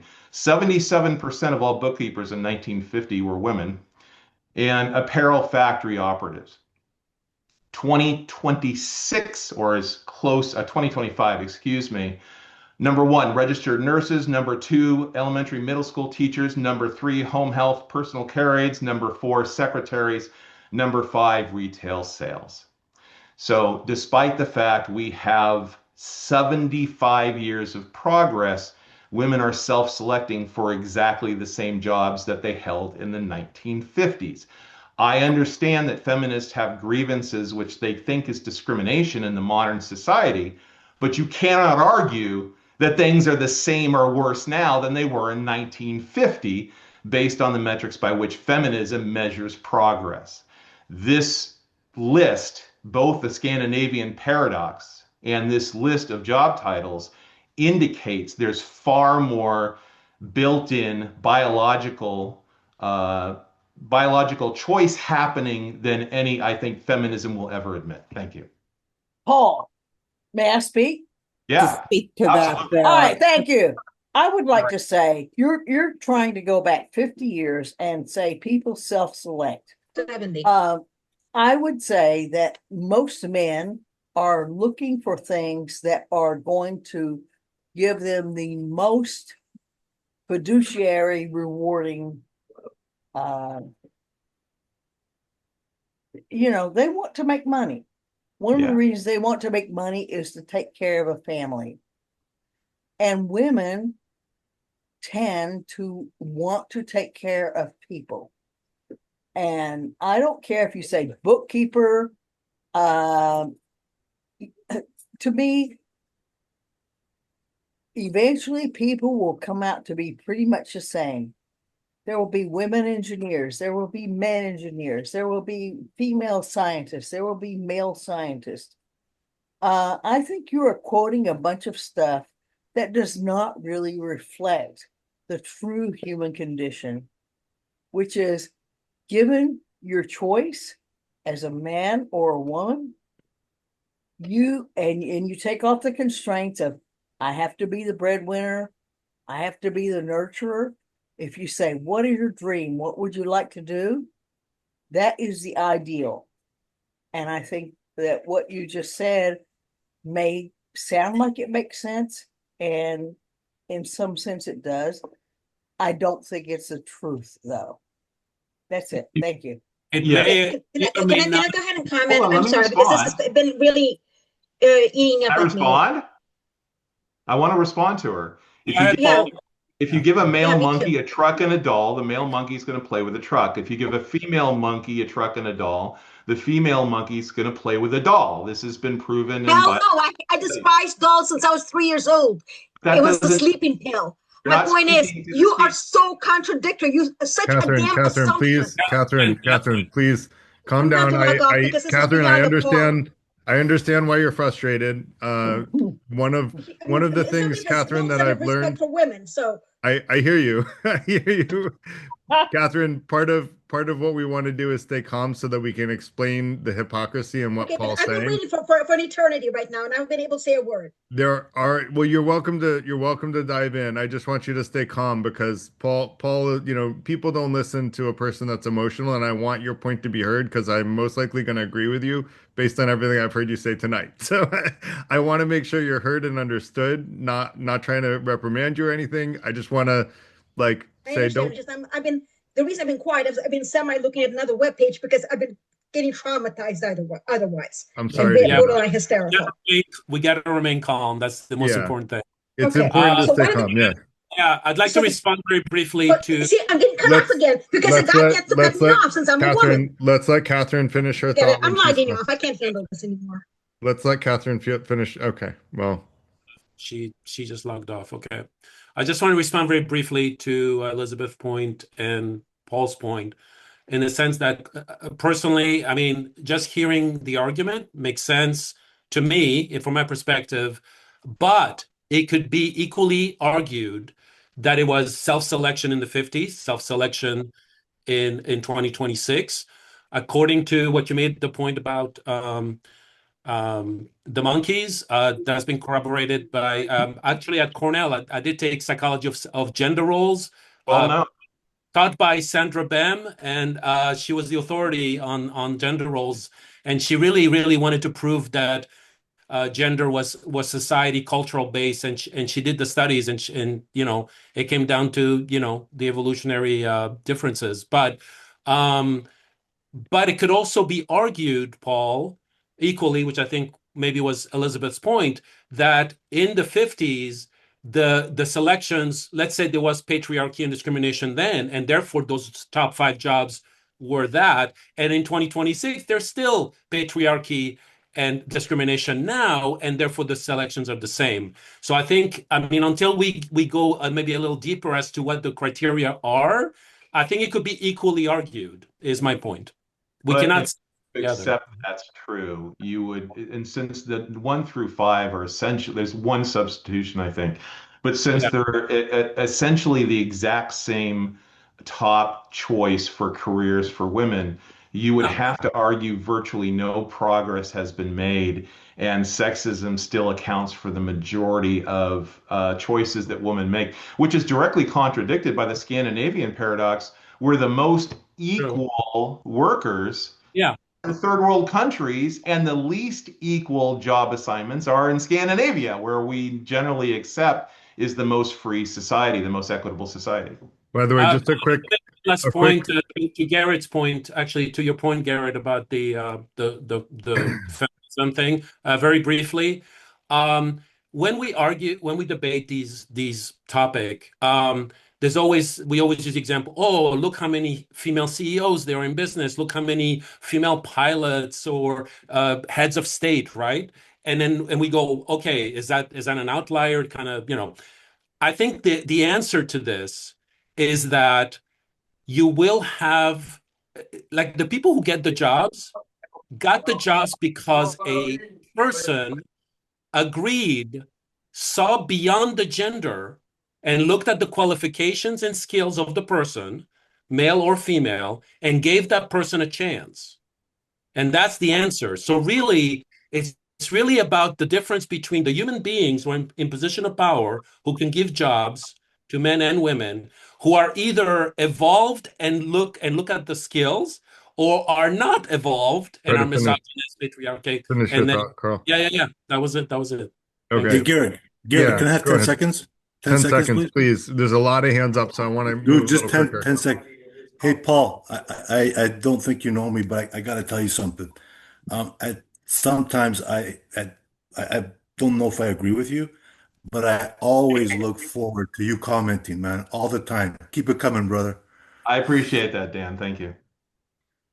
So I did look up the gender gap, and the one claiming women make 80 to 85 cents on the dollar earned by men does get explained largely by what Paul is saying about people choosing different professions as men or women. However, when you adjust for the same profession and the same level of responsibility, there's still a single digits statistically significant percentage of gender gap that exists. So we'll do that another night. I want to go to Kerry, who has his hand up. Glad I got here just in time. Okay, so I find that there's an interesting thing I've noticed is a lot of times I hear women saying the difference between men and women, and nobody jumps on them. But when a guy says it, there seems to be this presumption that it's a sexist type of difference. So I'm curious if there's a different kind of difference that can be sex or gender based, and I'm going to use gender as the culture that is sex linked. Are there different kinds of differences that some are okay and some are not okay? And I'm being a little bit of a smartass, but I'm kind of being serious too. And I've just got to say, this is kind of in response to one of the earlier comments. When it comes to following our passions, I don't think any guy ever said, "Boy, I'm sure happy to go down into the coal mine and leave my wife with the kids rather than hang out and raise their family." Right? If you gave that guy independent wealth where he didn't have to do that stuff, no guy's going to be going down into the coal mine. Right. So I think, we need to look at when people are making these choices, it's always in the spirit of compromise, unless you're just independently wealthy and you have all the agency you could ever want. Regarding, I think, Garrett, your point, at least the way I understood it earlier, had to do with getting comparable data sets. So we're comparing apples to apples. That would be my quick summary of what you were trying to do, which can get quite complicated because, yeah, people can argue about the methodologies. And I think, but the sample set, if you start with garbage, I don't care what you do, methodologically, you're never going to end up with a good outcome. But part of the problem is we have advocates in charge of the arguments made using the conclusions of these studies. And we see that here. You have an entrenched interest on one side arguing one set of facts, another entrenched, side doing the other, and then we all butt heads. But I will say that, nature is sexist. That's a problem, right there. And we're kind of caught in the middle. But I'll leave it there. Thanks. Thanks, Kerry. So when you say we have advocates in charge of the studies, are you saying that all people who study gender No. gaps? No. Okay. What I mean is they're in charge of promoting the ideas. I'm talking about like when you read a summary of a study in the media, the scientists, I think, are trying to do the best job they can. Okay. But are you saying that maybe I'm not understanding that? So you're saying the people who share the scientists' research are advocates of one side or the other, pro or Correct. anti-feminism? Largely. So Largely. I mean, if you're Fox News generally, when they talk about a study on feminism, they're Sure. trying to be pro-feminist? No. No, I think they're doing the exact opposite thing. They're looking at stuff that supports whatever they think their viewership or their advertising base is going to want. Right. You know, So I'm maybe not. Nobody has clean hands in I that. guess I guess my response would be like, and I put the definition of what I think is the end of when we can say that we no longer need a movement for feminism, which is when sex is no longer a meaningful predictor of a person's opportunities, rights, legal treatment, or social standing, and when people are judged primarily on character, choices, abilities, and effort rather than gender. And so I would argue that the legal system is the one that's really responsible for that. And as far as a good data set, the legal system can get a good data set in specific instances. And we even have large ones that scale nationally. So I think we can get the data as long as we have the will to. Your point about this being mostly applicable to very large companies, I think, is absolutely appropriate. Okay, cool. I mean, if you have a company with 3 people in it, I mean, what the You hell are you can't. supposed to Yeah. do? Yeah. Yeah. Jenny, thanks, Gary. I just wanted to um, share an observation I have made. My son is 36 years old, and he's been working since he was 20, 21 years old. And I have to tell you, he's never had a male boss. He's always had female boss. And I keep saying, real interesting, sweetie, interesting. Because all the times I've worked in offices, it was always a male boss that I've had. And it doesn't even register to my son that he has a female boss as opposed to a male boss. It doesn't seem to even bother him one bit, or he doesn't even think about it as as an interest. So I'm just wondering if he's 36 years old, so he's a millennial, right? He would be a millennial. So it's interesting. Um, Unless my son is just an interesting fellow, I don't know, but it doesn't seem to bother him one bit, or like I said, it doesn't even register psychologically that something is different or whatever. Anyway, just wanted to share that with you, my observation about my son. Thanks, Jenny. I think that's good. Like it shouldn't register with us whether our boss is male or female unless it's getting in the way of the management relationship, right?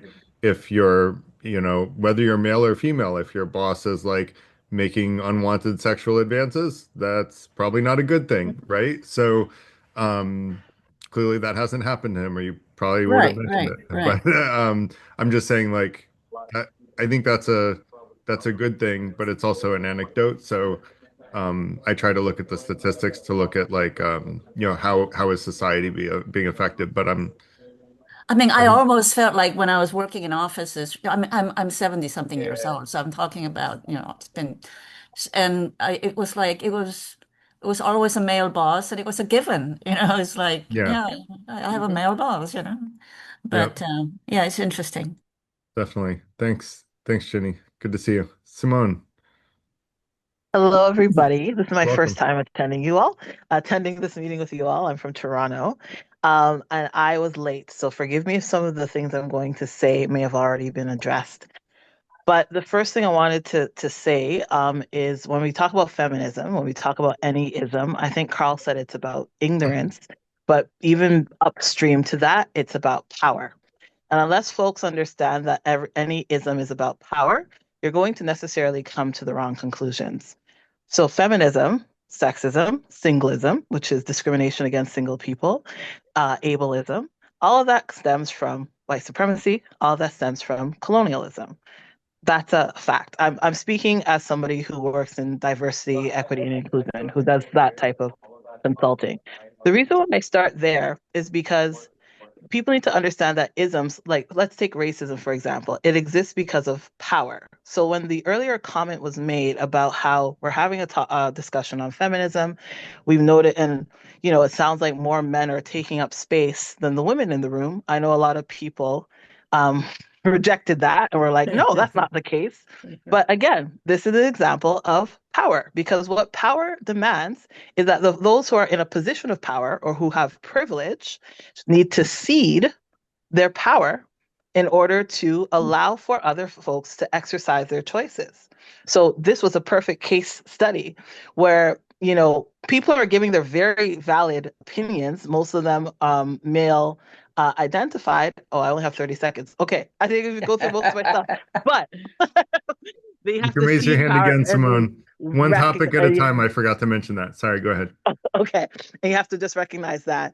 One label, somebody talks about, isms will end. And we're talking about utopia, but I don't think any ism will end. And I don't know if that is me just being pessimistic. I think about Thomas Hobbes, where he says people's lives are poor, nasty, brutish, solitary, and short. I think the nature of human nature is that we will always seek power and self-preservation. I wanted to respond really briefly to Paul. Paul said that men are the victims of feminism, but to me, as a Black person, that lands as like saying white people are the victims of racism, or married people are the victims of singlism, or able-bodied people are the somehow victims of ableism. With all due respect, that doesn't make a whole lot of sense. When it comes to people in positions of privilege, equality feels like oppression. So I have to reject that. I've also have to note, especially as a Black woman, that again, none of the arguments I've heard so far have been intersectional.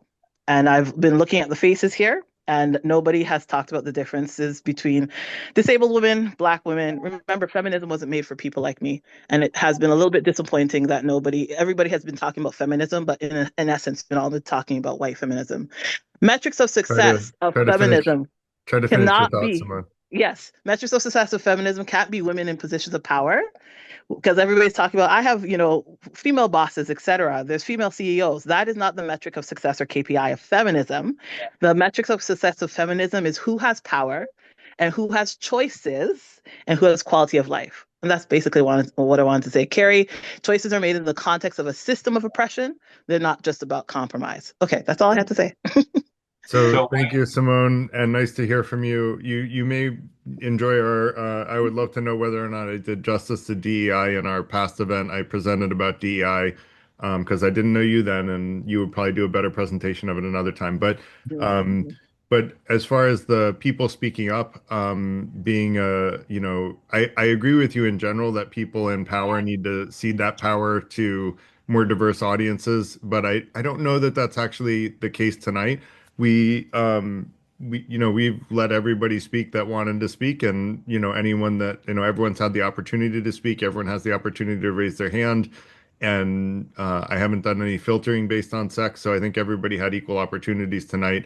I do think we have an issue where, and I've seen this in both attendance, like we have better attendance from women tonight than we usually do, but we advertise in philosophy circles, and I've been hosting philosophy discussion groups since college.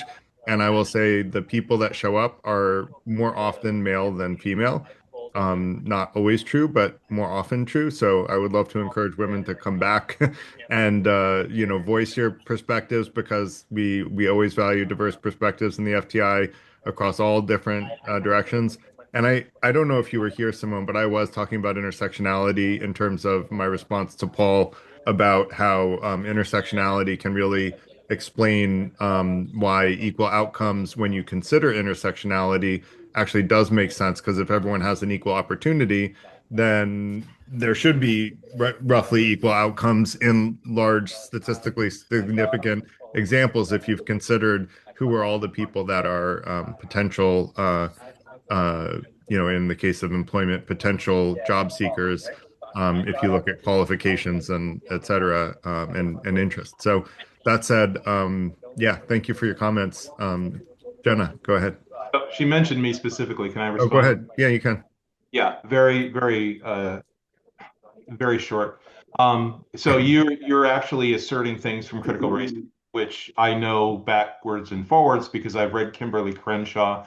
I've read all the original works and the original theories. I reject those assertions completely, and a white male can absolutely be the victim of racism. If the poor white male has a boss who has a racist black boss, and that racist black boss has power over that worker, then of course he can be the victim of racism. It's a no-brainer. Thank you. Can I respond 30 seconds? Yeah, But go this is ahead. also controversial. Try to keep it to 20, but go This ahead. this Please is do. not something. This is an unpopular opinion, but I don't actually believe Black people could be racist because it's based on a hierarchy. Racism is based on, I believe Black people can be discriminatory. I believe that they could be mean. I could believe that they could be prejudiced. But Black people don't have racial power over anyone. They're at the bottom of the hierarchy. So you and I are going to have to agree to disagree there. But Simone, I'm curious to dig into that because I heard this from a Cornellian when I was at Cornell, and I was like flabbergasted that that was what was taught in ethnic studies class, that a black person, I told him, like, if you punched me in the face and spit on me because I'm a white person, would that make you racist? Wouldn't that make you racist? He goes, no, because I don't have power. I'm like, you had the power to punch me and spit on me. I mean, that's power. Maybe his I power had the doesn't power get to spit, derived. Just let me but finish. Maybe his power doesn't get derived from his race, but he still has power. Yeah. yeah, but when we were talking about racism, we was talking about racial power Yeah, specifically. no, so when you talk about racism according to the dictionary, not the ethnic studies definition, it means distinguishing or treating someone unfairly based on the race that they are. And by that definition, by the definition that racism is prejudice with power, where the power has to be granted because of the person's race, then I mean, again, by the dictionary definition, like if you exert power over another person in any way, shape, or form, and you are being unfair to them based on the race that they are, regardless of what race you are, it's still racist. Yeah. And I would push back and say, why are we treating a dictionary definition as neutral and as the authority in this conversation? Why is racism not defined by the ethnic studies, which you have rejected? Why do we take Britannica, of all places, Merriam-Webster, to be the authority on what racism is? Racism is larger than the dictionary definition. I don't want to derail the conversation because I see Yeah, people putting up we their should have hands, another but conversation, Simone. I would love to have you back and Yeah. like have a conversation about these two different definitions of racism and which one makes the most sense for most people. sure. Yeah. If you're up for that, I'll put my email in the chat, and let's go to Okay. Jenna. Sorry, I'm going to interject for Go ahead. 10 seconds Yeah. and not take up time, but this is my first time attending this meeting. It seems anti-feminist to me. Like, a lot of the women are in support and some of the guys are in support, but there's a whole bunch of things about how guys are disadvantaged. I'm very surprised. Okay, outside of JK, outside of Paul, which guys are saying that women are diminished? I don't remember the names, and I very much identified with some of the other people that spoke in favor. But there's been a lot of discussion about how white people are treated wrong, spitting on thing, because the fact is that, to me, Black people or people of color have been discriminated against for a long time. And so there is a Absolutely. difference, and you need to recognize that. Oh, Um, I don't not recognize that. I've talked about, all the problems of racism and I talk about it all the time, but I think it's also helpful to understand that when people use definitions of racism, like the one that Simone is using, it gets repeated amongst right-wing extremist circles and it grows and more people start sharing that that's what racism means and how unjust is this and how unfair is this, and it stokes the fire of right-wing extremism in a very harmful way to society Yeah. as a whole. I agree, but just very quickly, and then I'll shut up. People have a tendency to look at how they are disadvantaged as opposed to how they are advantaged. I don't think men, particularly white men like myself that have been very privileged, I can look at where I was disadvantaged. I can bring up a whole bunch of instances, but overall, it's been easier for me than most of the people on this call, especially people of color or women. Yeah. So Yeah, I again, you don't think can't we're focus on not one really thing making for the commentary overall about our own topic. personal lives, JK. We're just talking about like the definition of racism, which one makes sense, but we were digressing. So let's get back onto feminism, and we will do another event on racism. And Simone, as long as she agrees to come, then we will be able to have a good, diverse conversation about that. So Jenna. Yeah, thanks, Garrett. I thought Carrie has a green check mark. I don't mind. Okay. All right. Paul, I think I'm just gonna go back to the very argument earlier that you've had about the Cornell. So let me know if I'm getting it right. So I think you're trying to understand the equal opportunity, and you're trying to argue that the institutions like Cornell have pursued equal representation in engineering.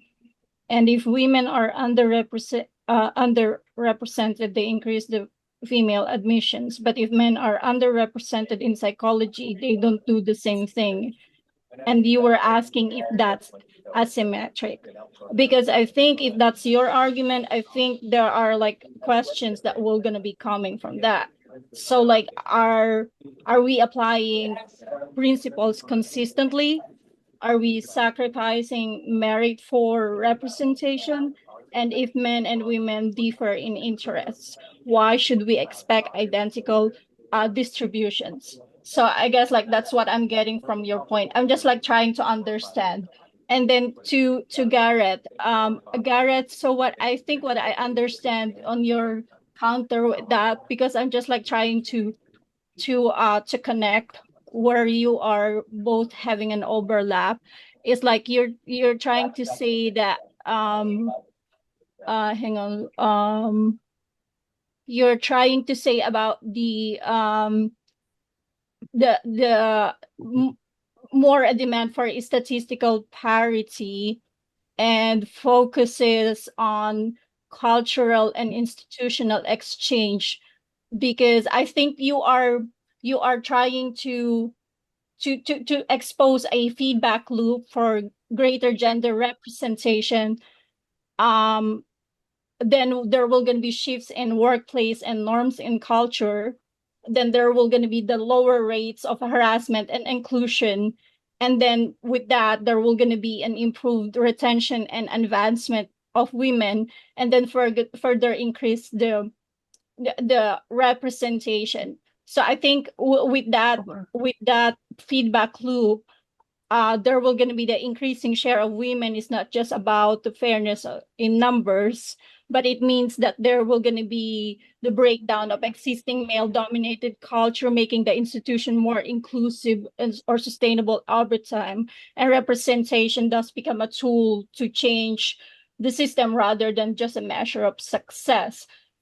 So uh, yeah, so that's what I'm trying. Let me know, guys, if I'm misrepresenting your points. But yeah, so my goal is just like to understand between the points that you were holding. Thanks. So my point with the Cornell study, and the study about the engineering department made the rounds and was published. And Cornell used to provide that information, but it became somewhat of a scandal. So Cornell simply decided not to publish the information anymore because it showed a clear gender bias. But my point was that institutions, and I would argue almost all universities in America, will take lesser qualified applicants over greater qualified applicants in the guise of equality, or in this case, it would be equity. My secondary point, and this was a study I did, this is not did not make the rounds, but I looked into it myself. Psychology is a female-dominated field, generally about the same ratio, 20% male, 80% female. There was no allowance whatsoever made for the male applicants at Cornell, which it would have been very simple to do the opposite thing and bring up the number of men getting psychology degrees.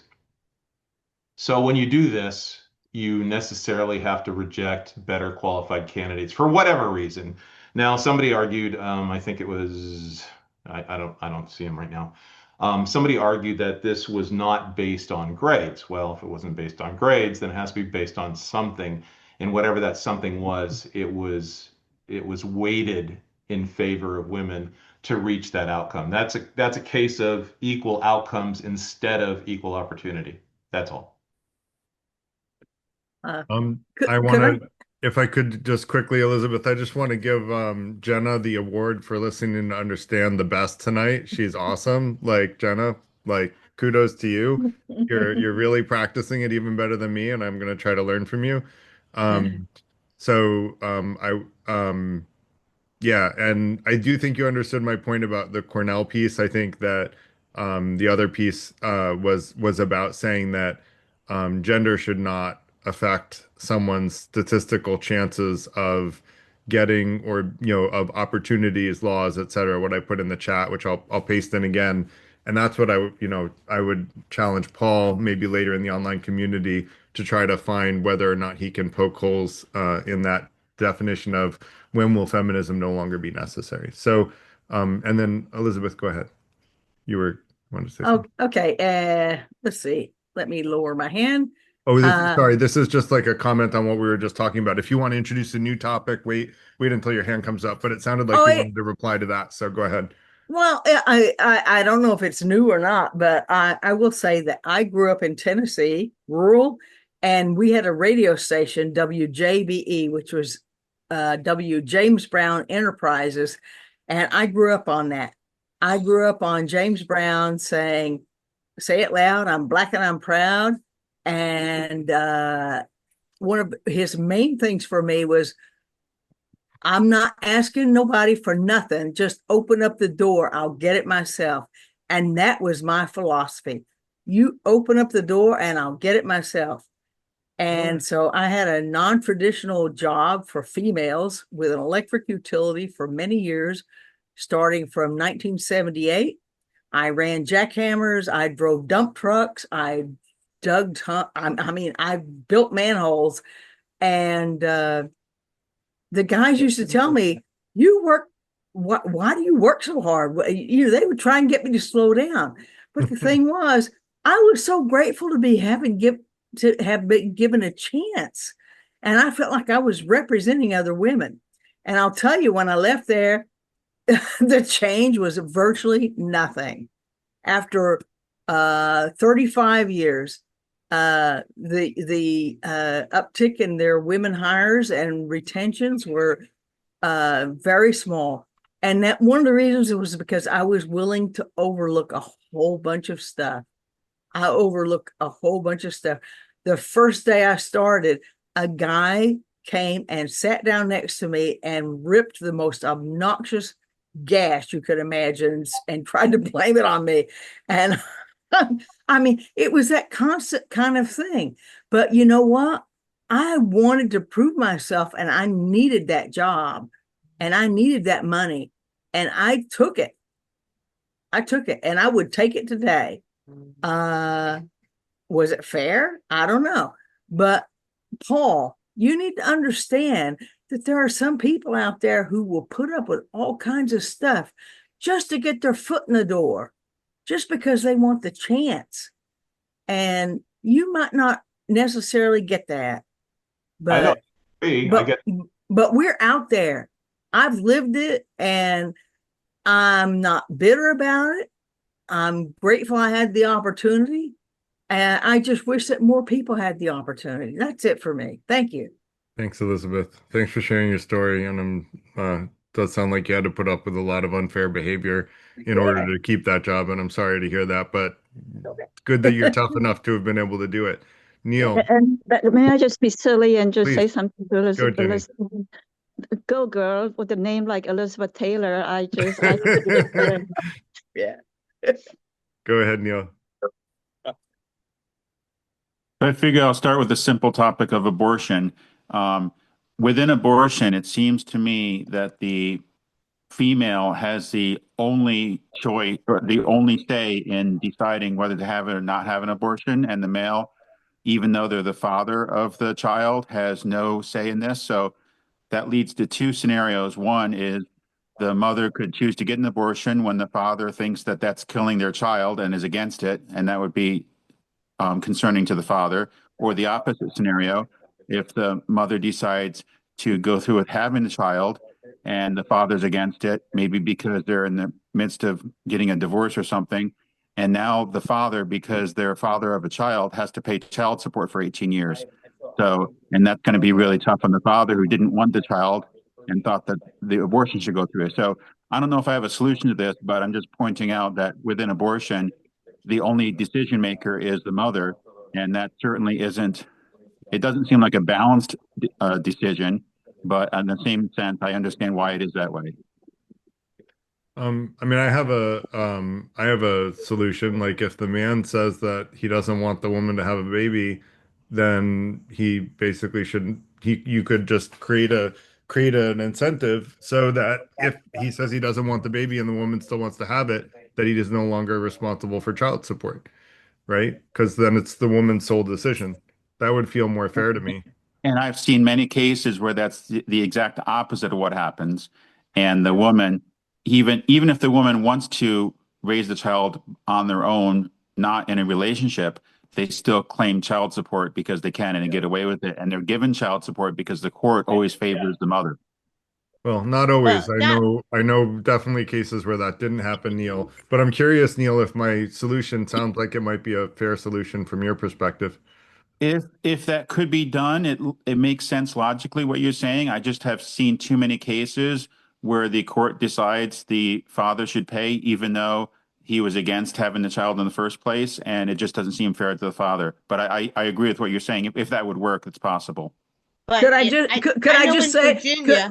pardon me, Can I could just I say just I just wanted to say, if you're a man and you do not want to be responsible for child support, always cover yourself. Always take Even always honestly, Elizabeth, even if you do that, there's still a 1% chance of accident. So there that's true. that That's true. alone isn't enough. It's So, it isn't, but boy, it'll cover your ass a whole oh yeah, long way down the road. reduces the risk a lot. Go ahead, Making I Patty. the was a right-wing social. argument against Patty, hold on, abortion. Patty was next, and then I Paul. was a. So- I'm a. So- I just retired as a social worker in Virginia, and I did a lot. I was foster care and stuff like that. A man's right cannot be terminated, even if he doesn't want to, and even if the mother wants his rights terminated, unless he has another adoptive father. So in Virginia here, at least with the courts, you could not get your rights terminated whether you like it or not. If Yeah, so, so Patty, I was proposing an alternate solution, yeah. not a currently legally viable one, but I was saying like I could empathize with what Neil is saying. Like I agree that like, a woman could trick a guy into having a baby with her or getting her pregnant and then he has no choice and now she's owed child support for 18 years. That doesn't feel fair. So the idea that I proposed is, hey, would this be a logical solution? Not that it's a current viable solution. Okay. Yeah. Yeah, I just wanted to make sure that they can't do it right now. Correct. Well, But I Gary, think I was I gonna think say, that I'm curious if anyone like thinks that my solution would be more fair than the way it works now. I just got a question for you because I was gonna say like for men to opt out, like the woman didn't coerce him into co-creating his baby with him. And then in your example, as you just said, you said if she tricks him. So what about like for most men that end up fathering a baby, you don't have to really do much to trick a man for the process of making a baby. So which process are we talking about? Are we talking Well, about people that go into a woman, condoms and take sperm, or are we talking about a, fathers that just want to opt out of their responsibility for co-creating a child? a I have woman a could claim question that too, and she's I had on a raised hand. Why does he take priority? So right now we're in a situation where, and you've come here a lot of times, I don't know why you don't know the rules.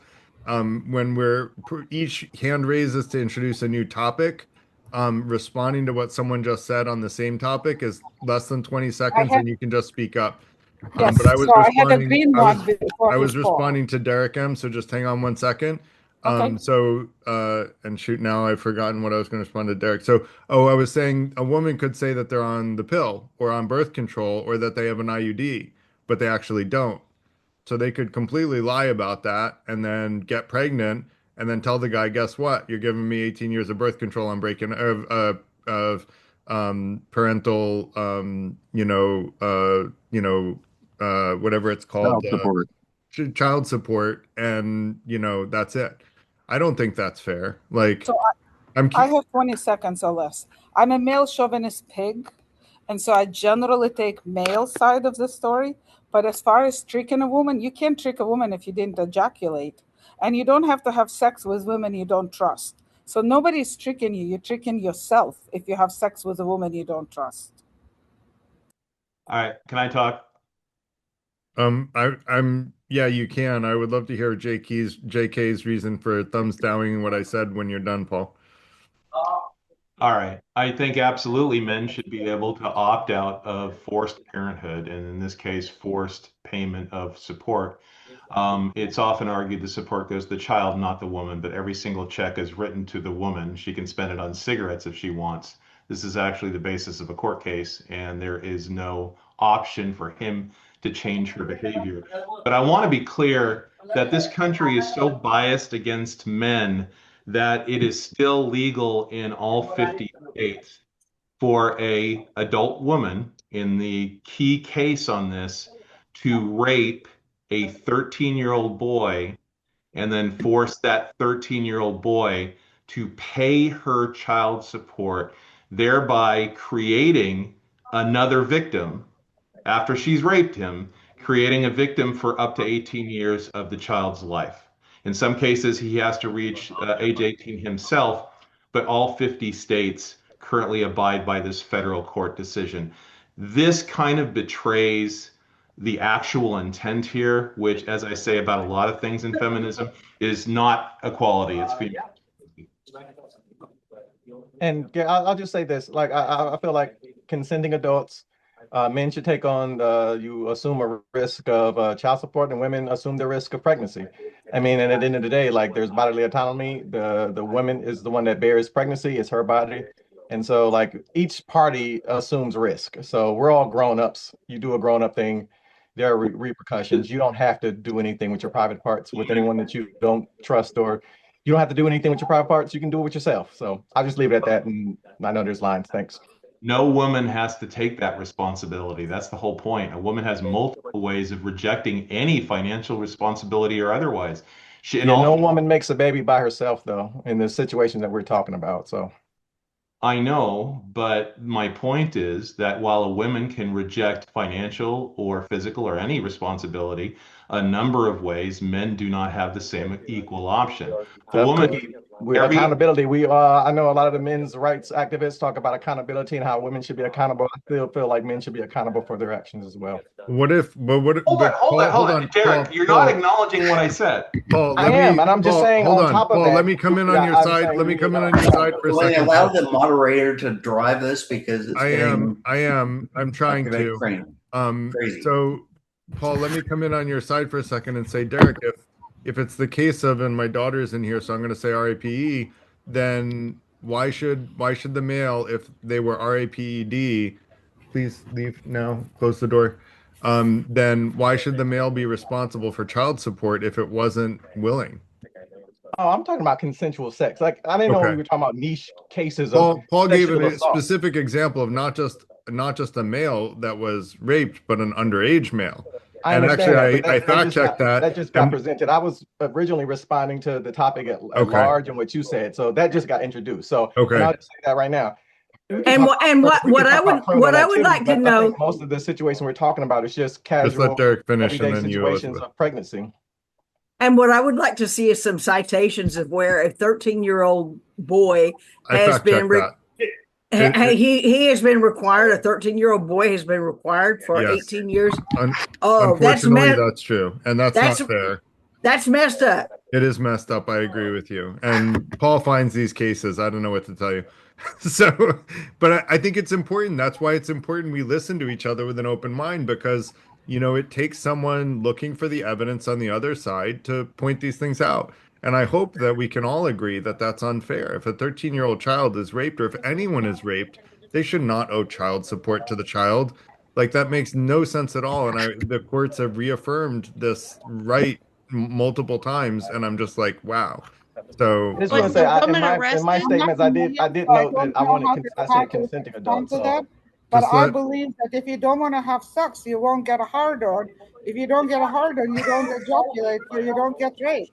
good try, that's a very funny perspective to have. I don't know how Isn't many it true? men. I mean, I'm not a guy. No, Tell me. that is not true, Em. I'm sorry, that's not yeah, it's true. not true. I've had experiences with that. It That's doesn't not work that true. way. Consent 13 years old then.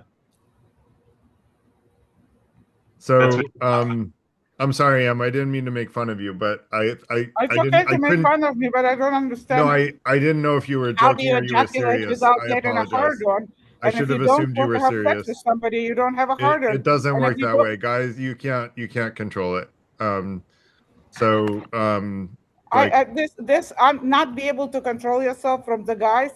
I've heard so long. I no, disagree with I that. don't think you understand what I mean, Em. I mean like a guy could be like, forcibly like strapped down, and if a woman does the right thing, she can have a baby with him whether he likes it or not.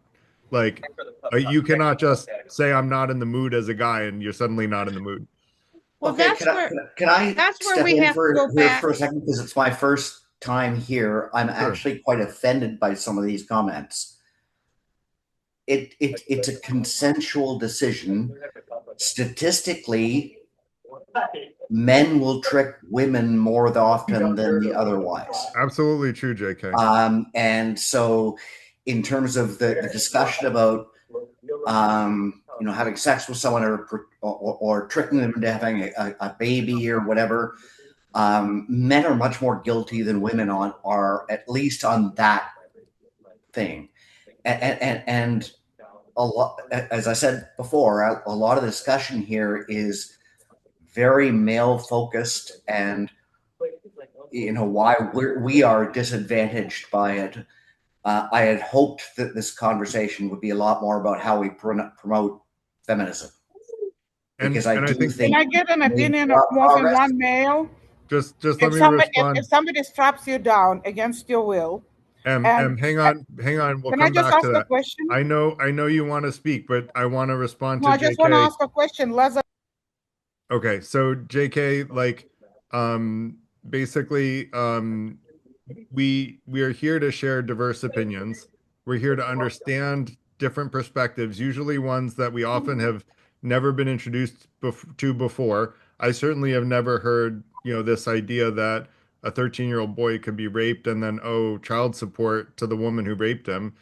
I think it's fair to acknowledge that while you're right that most of the time that men are the ones that are in the abusive situation, we shouldn't say that women, when they're in the abusive situation, should get off, getting ahead, right? We should say our goal is to be fair in all situations, and we should recognize that sometimes the law is not fair. And in this case, I would argue no one that I heard said that the legal precedence was fair. So, I think it's important to recognize, what's fair in every situation. And it is also important, JK, to recognize that women are more often abused and tricked than men, but it's also important to be fair regardless and to discuss the different possibilities. Does that make Can I sense, get an JK? opinion of more than one male? If you're strapped onto the chair against your will, and woman gives you a blowjob, if you think of your mother's death, of your own death, I mean, there's many, many thoughts that would never allow you to get a hard on, right? That's what my male friends tell me. I don't know. I've never been a man. I don't think your male friends tell you that, to be honest. No male would tell you that. Yeah, don't blame the How victim many in would this you like? situation, M. If a person is being Introduce stimulated against me their will. introduce me to your male friends that say that. I would love to talk with them. And if they will put up the money for the person who will give them the hard on when they don't want it, I'll make sure they get it. I don't know how the hell I'm going to find the person, but I guarantee I could find someone who could do it. I have a As long slightly as they bet enough money to make it worth the hours that it would Can take I me to get figure this another out. male's opinion and not just Garrett's? Well, I've got a slightly different take than Garrett does. If a Derek, woman, Derek let's say agreed with me. a woman is tricked into pregnancy, she can discard her obligations either by abortion, adoption. She could literally abandon a baby anonymously at a fire station or a police station. There is no pathway for a man tricked by a woman to discharge his responsibility to pay her money for 18 years. That's the inequity. It Sorry, may be that men bullshit, Paul. may be that men, but statistically trick women more than women trick men. but it is completely unequal about the consequences. Women, other than having to have an abortion or take the morning after pill or abandoning the child at a fire station or giving the child up for adoption, can discharge that responsibility at most after 9 months. A man, however, cannot discharge that responsibility for 18 years. And when we're talking about body autonomy, that is his body the court is ordering him to use to earn money so he can write her checks. Actually, But Paul, there Paul, is. you changed the law. I mean, the law has lots of inequities and old things left over and this and that nobody has fixed. And I don't see entirely what that fact has anything to do with feminism or, A great point. exactly what we are talking about. A great You point, have Luann. And found this Paul, thing and you are talking about it over and over, but it really is missing the point and distracting us from the real Where it topic. connects to feminism is feminism has pushed and pushed and pushed to gain all the rights that I've described. Back when I was growing up, they didn't have that law that said you could simply abandon your baby and not give your name at a police or a fire station. However, women have never, not even in extreme cases where a 13-year-old is raped by a woman, feminism has never, ever pushed for the rights of men in these circumstances. Okay, I really need to speak here because Paul, I like hearing your alternative view. I'm always as open to listening that. But if you look at statistics, probably women are mistreated by men, as in raped or otherwise, 10 times more than men are tricked. And I can point to studies to show that. This is something I know about. Again, this is to me, what feminism is about, is maintaining equality. And if one side is 10 times the other, that's not equality. well, JK, though, your comments really bothered me, so I'll stop there. I'll give you a clear just example. let me, if I can, Paul, I want to get to Mike. I want to say one really quick thing is that men can absolve themselves of having to pay child custody in a very simple way. They take custody. And if the man wants the baby, he takes the baby and he has no child custody to pay. Let Mike go because he has had his hand up patiently for a long time and has not spoken. So I want to give him a chance. I appreciate that. It's been a while. I'm going to change the subject back to what I was originally thinking about when I first raised my hand. Sure. And so, full disclosure, I was on the board of the ACLU for 10 years, and I come from a rights perspective, but I'm not speaking for the ACLU right now. I support the idea of gender equality, but one thing I wanted to make clear was that gender equality from a rights perspective does not mean that the genders are identical.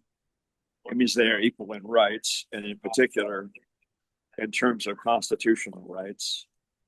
And I wanted to give a very brief, so brief that it's only two Supreme Court decisions and two pieces of legislation that were kind of high points, speaking about the idea of gender equality. So the 14th Amendment has the so-called Equal Protection Clause. And it was in 1971 in the Reed case that the Supreme Court said that that law extended to gender.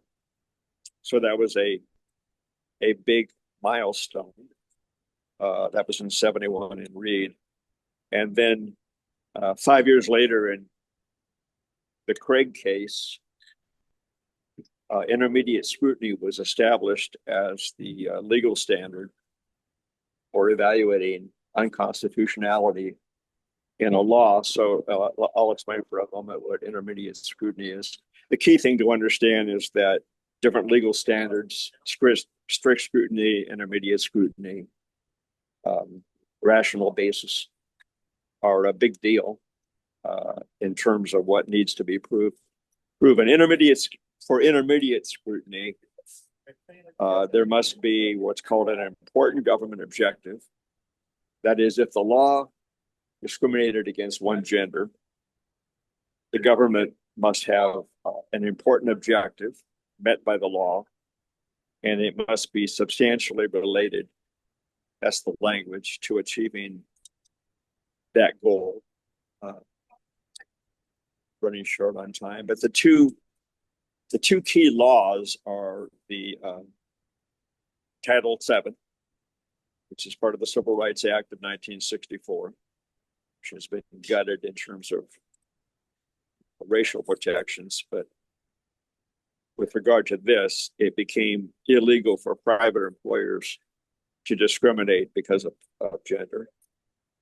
And I'll just touch one more, which was in '86, the Mentor Savings Account created the notion of a hostile work environment, which gave people a right to legal recourse when the hostile work environment was based on gender. So anyhow, I just want to throw in a moment of thought about the idea of constitutional protections. Thank you.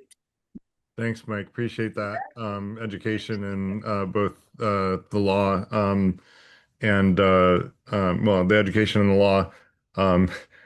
If you join our online community in Discord, I would love to talk to you about the ACLU stance on Citizens United so that I can better understand it, because that one baffled me. I used to donate until they came down on what I think is the wrong side.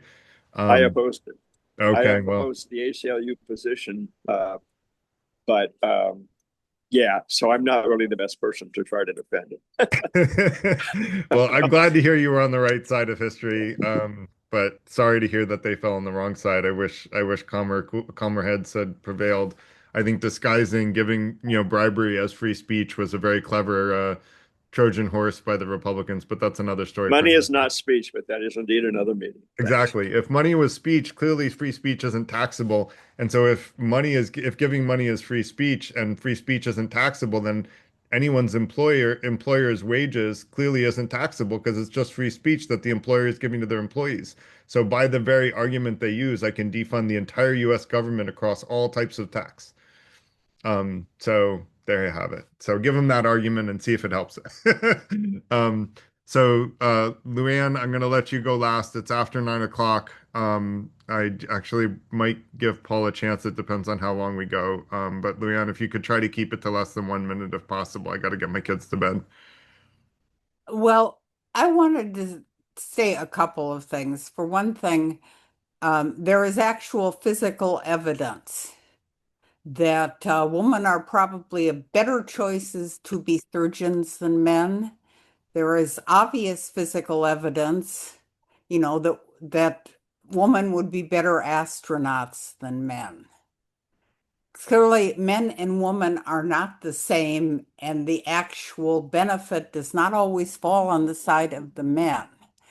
But what we really should be talking about are all of the little bits of things. The fact that a woman will walk into a boardroom and have a hard time getting a word in edgewise. The fact that I can walk down a hallway and a man will expect me to step out of his way all the damn time. And yes, I mean, there is intersectionality. It is worse for a Black woman very often. So just to say that it is all of those little details. Your woman in sociology, there are a lot more women than men in sociology, but the people in the positions, the administrative positions, are to a large margin men. So being a man is giving them some kind of advantage. So this is what I say, there are a lot of those little things, and those are the things that make up the thing. I mean, for God's sake, there are lots of men's support groups of all sorts, and I keep on hearing about them, and I hear about them from men, and men really seem to get a lot out of them, and for God's sake, join one. I've been to many boardrooms and I never had problems talking. And I've never seen a man who would not give me the right of way. Well, good for in my you. lifetime. And I've lived for many decades and not in a single boardroom that I had a hard time talking. Most other people had a harder time talking than I did. So I don't know what you're talking about, really. I believe I'm about the not having trouble talking. I still want I to. don't know about the no man ever expecting her to step aside. I am a little less confident that I I have would never agree with her seen on it that. or experienced, but I would like to hear other men's opinion. If you are strapped to, if you by the ropes to a chair and you don't have a choice to move, and a woman and they're giving you a blowjob, is it true that even if you think about death of your mother, your own death, I don't know, crucifixion of your wife or whatever, you still cannot control getting a hard on? Is that true? Yes, it's Can I answer this? I'll Can I condone. answer Yeah, this? I'll back up. It's a physical reaction. It's not necessarily a mental one. And you cannot kill it with a mental bad thoughts like your mother's death or the torture of your child or any Could I kind of answer? death. But Could I go ahead, answer? Dan. Yes. If I was strapped to a chair and that was going on, which it sounds disgusting to talk about, but I guess you had to. I couldn't get a hard on if you paid me money. See, so I don't have to bring anybody I've else. been in this situation where I was strapped down, I was handcuffed, and I did not want to have sex, and I ended up being taken advantage of. So But I Garrett, just here's speak an from personal example experience. of a guy who contradicts you. Let me ask Dan, Okay, but we're different people. So I'm Dan, sorry. has Go that ahead, ever Jeffrey. happened to you? No, but the thought of it, like I just can't imagine being able to. What would I be doing? This was in the I wouldn't context. be able to. Think about a teenage boy. It's not the same situation. I understand, but I'm talking about adult males. Is Well, that I true? know, but the case you brought this up in relation to a 13-year-old being raped by a No, woman. no. I said males cannot be raped in Okay, general. yes. Involuntary erections, they happen. Yes, absolutely. Even if you My even last if you point, put yourself thinking of your mother's being cut into pieces, you still would get an erection. it's not always mental. A lot of it's strictly But physical. can you kill it mentally? Is my question. How many ways, I don't mean to be rude, but how many ways can I express to you like no? What Dan said he can. I want to He's make not a a serious male. point before we move on, before we close this. Luann, I wanted to respond to you specifically about men having support groups. So it's been established through studies that women are responsible for 70% of unreciprocated domestic violence. These are households where, not households where both the men and the women are violent, but households where only one party is violent. 70% are female. The domestic violence shelters in America, 2,000 of them, they're government supported. 2,000 domestic violence shelters that a woman can go to in that situation if she is abused and seek shelter. Usually they exclude male children 16 and up, which I think is an atrocity too. But the number of male domestic violence shelters that exist, well, NPR says 20 to 30 versus 2,000 for women. That is not the ability for men to seek guidance and help if they're in a difficult situation. That's it. Okay, JK, respond. And just to do a quick fact check here for M's sake, because she's very focused on this. Um, the official, I'm going to put the official answer from ChatGPT into the chat, which is essentially that men do not have complete control over this. There is limited control for some men in some situations, and that fits the story of everyone that you've heard so far tonight. Except for So Dan. no, Dan is guessing what he is capable of, and maybe he is, and maybe he's not. He And doesn't maybe know you're yet. guessing what you're capable of, and maybe you are, I maybe am. you're not. I am. I have not had that particular situation happen to me. But one person was very vulnerable and shared their truth with you, Em, and you just didn't believe them, and that's actually very disrespectful. It's I think actually it's very quite rude. disrespectful of you not to believe that I what Dan is telling you and deny what he's saying because he's I'm just not as saying much. he's wrong. I'm saying it's possible, but neither Dan nor I know You what would told happen. me that you were willing to put some money on to, get a hooker or whoever that it is you're gonna get to do a blowjob and experiment this. And I didn't even have to get off the Zoom to And I find a male. I still stand by my argument. If you want to make the bet, if Dan wants to make the bet, like I'll make the bet. Turns out I'm wrong, but I don't think so. So JK, go ahead. Okay, well, firstly, thank you, Garrett. Again, this is my first meeting. I think you've chaired it very well and shut people off when they were off topic, including me. But I do, again, unfortunately, want to disagree with Paul. This is stuff that I know about. I've studied. He's picking. I feel, and and as I said in the chat, I'm happy to hear the other opinion. So I'm always open to the other side. That I'm not always right, but this is something that I've studied, and the things that he is citing to me are picking little bits that show that men are discriminated against. If you look at the majority of studies, it's the other way around. So I just and Paul, I'm happy to connect offline. I'm not judging, but I completely disagree with most of what you said. Thank you, JK, for sharing. I think it's important that we be able to disagree with each other. I disagree with most of what Paul says most of the time he comes, but I still like hearing his perspective. And tonight, I agree with him. I think more, Paul, would you agree more than any other event? I've agreed with you tonight. Yeah, I think that's true. So even he'll admit. So, look, it's okay, guys. This is what it's about. It's about hearing different perspectives, having an open mind to them. Even if we disagree with someone on a regular basis, let's have an open mind that they might teach us something new tonight. Paul taught me something new. Other people taught me new things tonight, and that's what this is all about. I would argue our very purpose on this earth, which I made another night, is really about learning both knowledge and wisdom. It's spiritual growth. So hopefully we all grew a little bit tonight and learned from each other. Thank you all for coming, making it a great event. Like I said earlier, the guests make the party, which is all of you. So thank you, and I hope you all have a great rest of your Thank night. you, Garrett. Thank you. Bye-bye.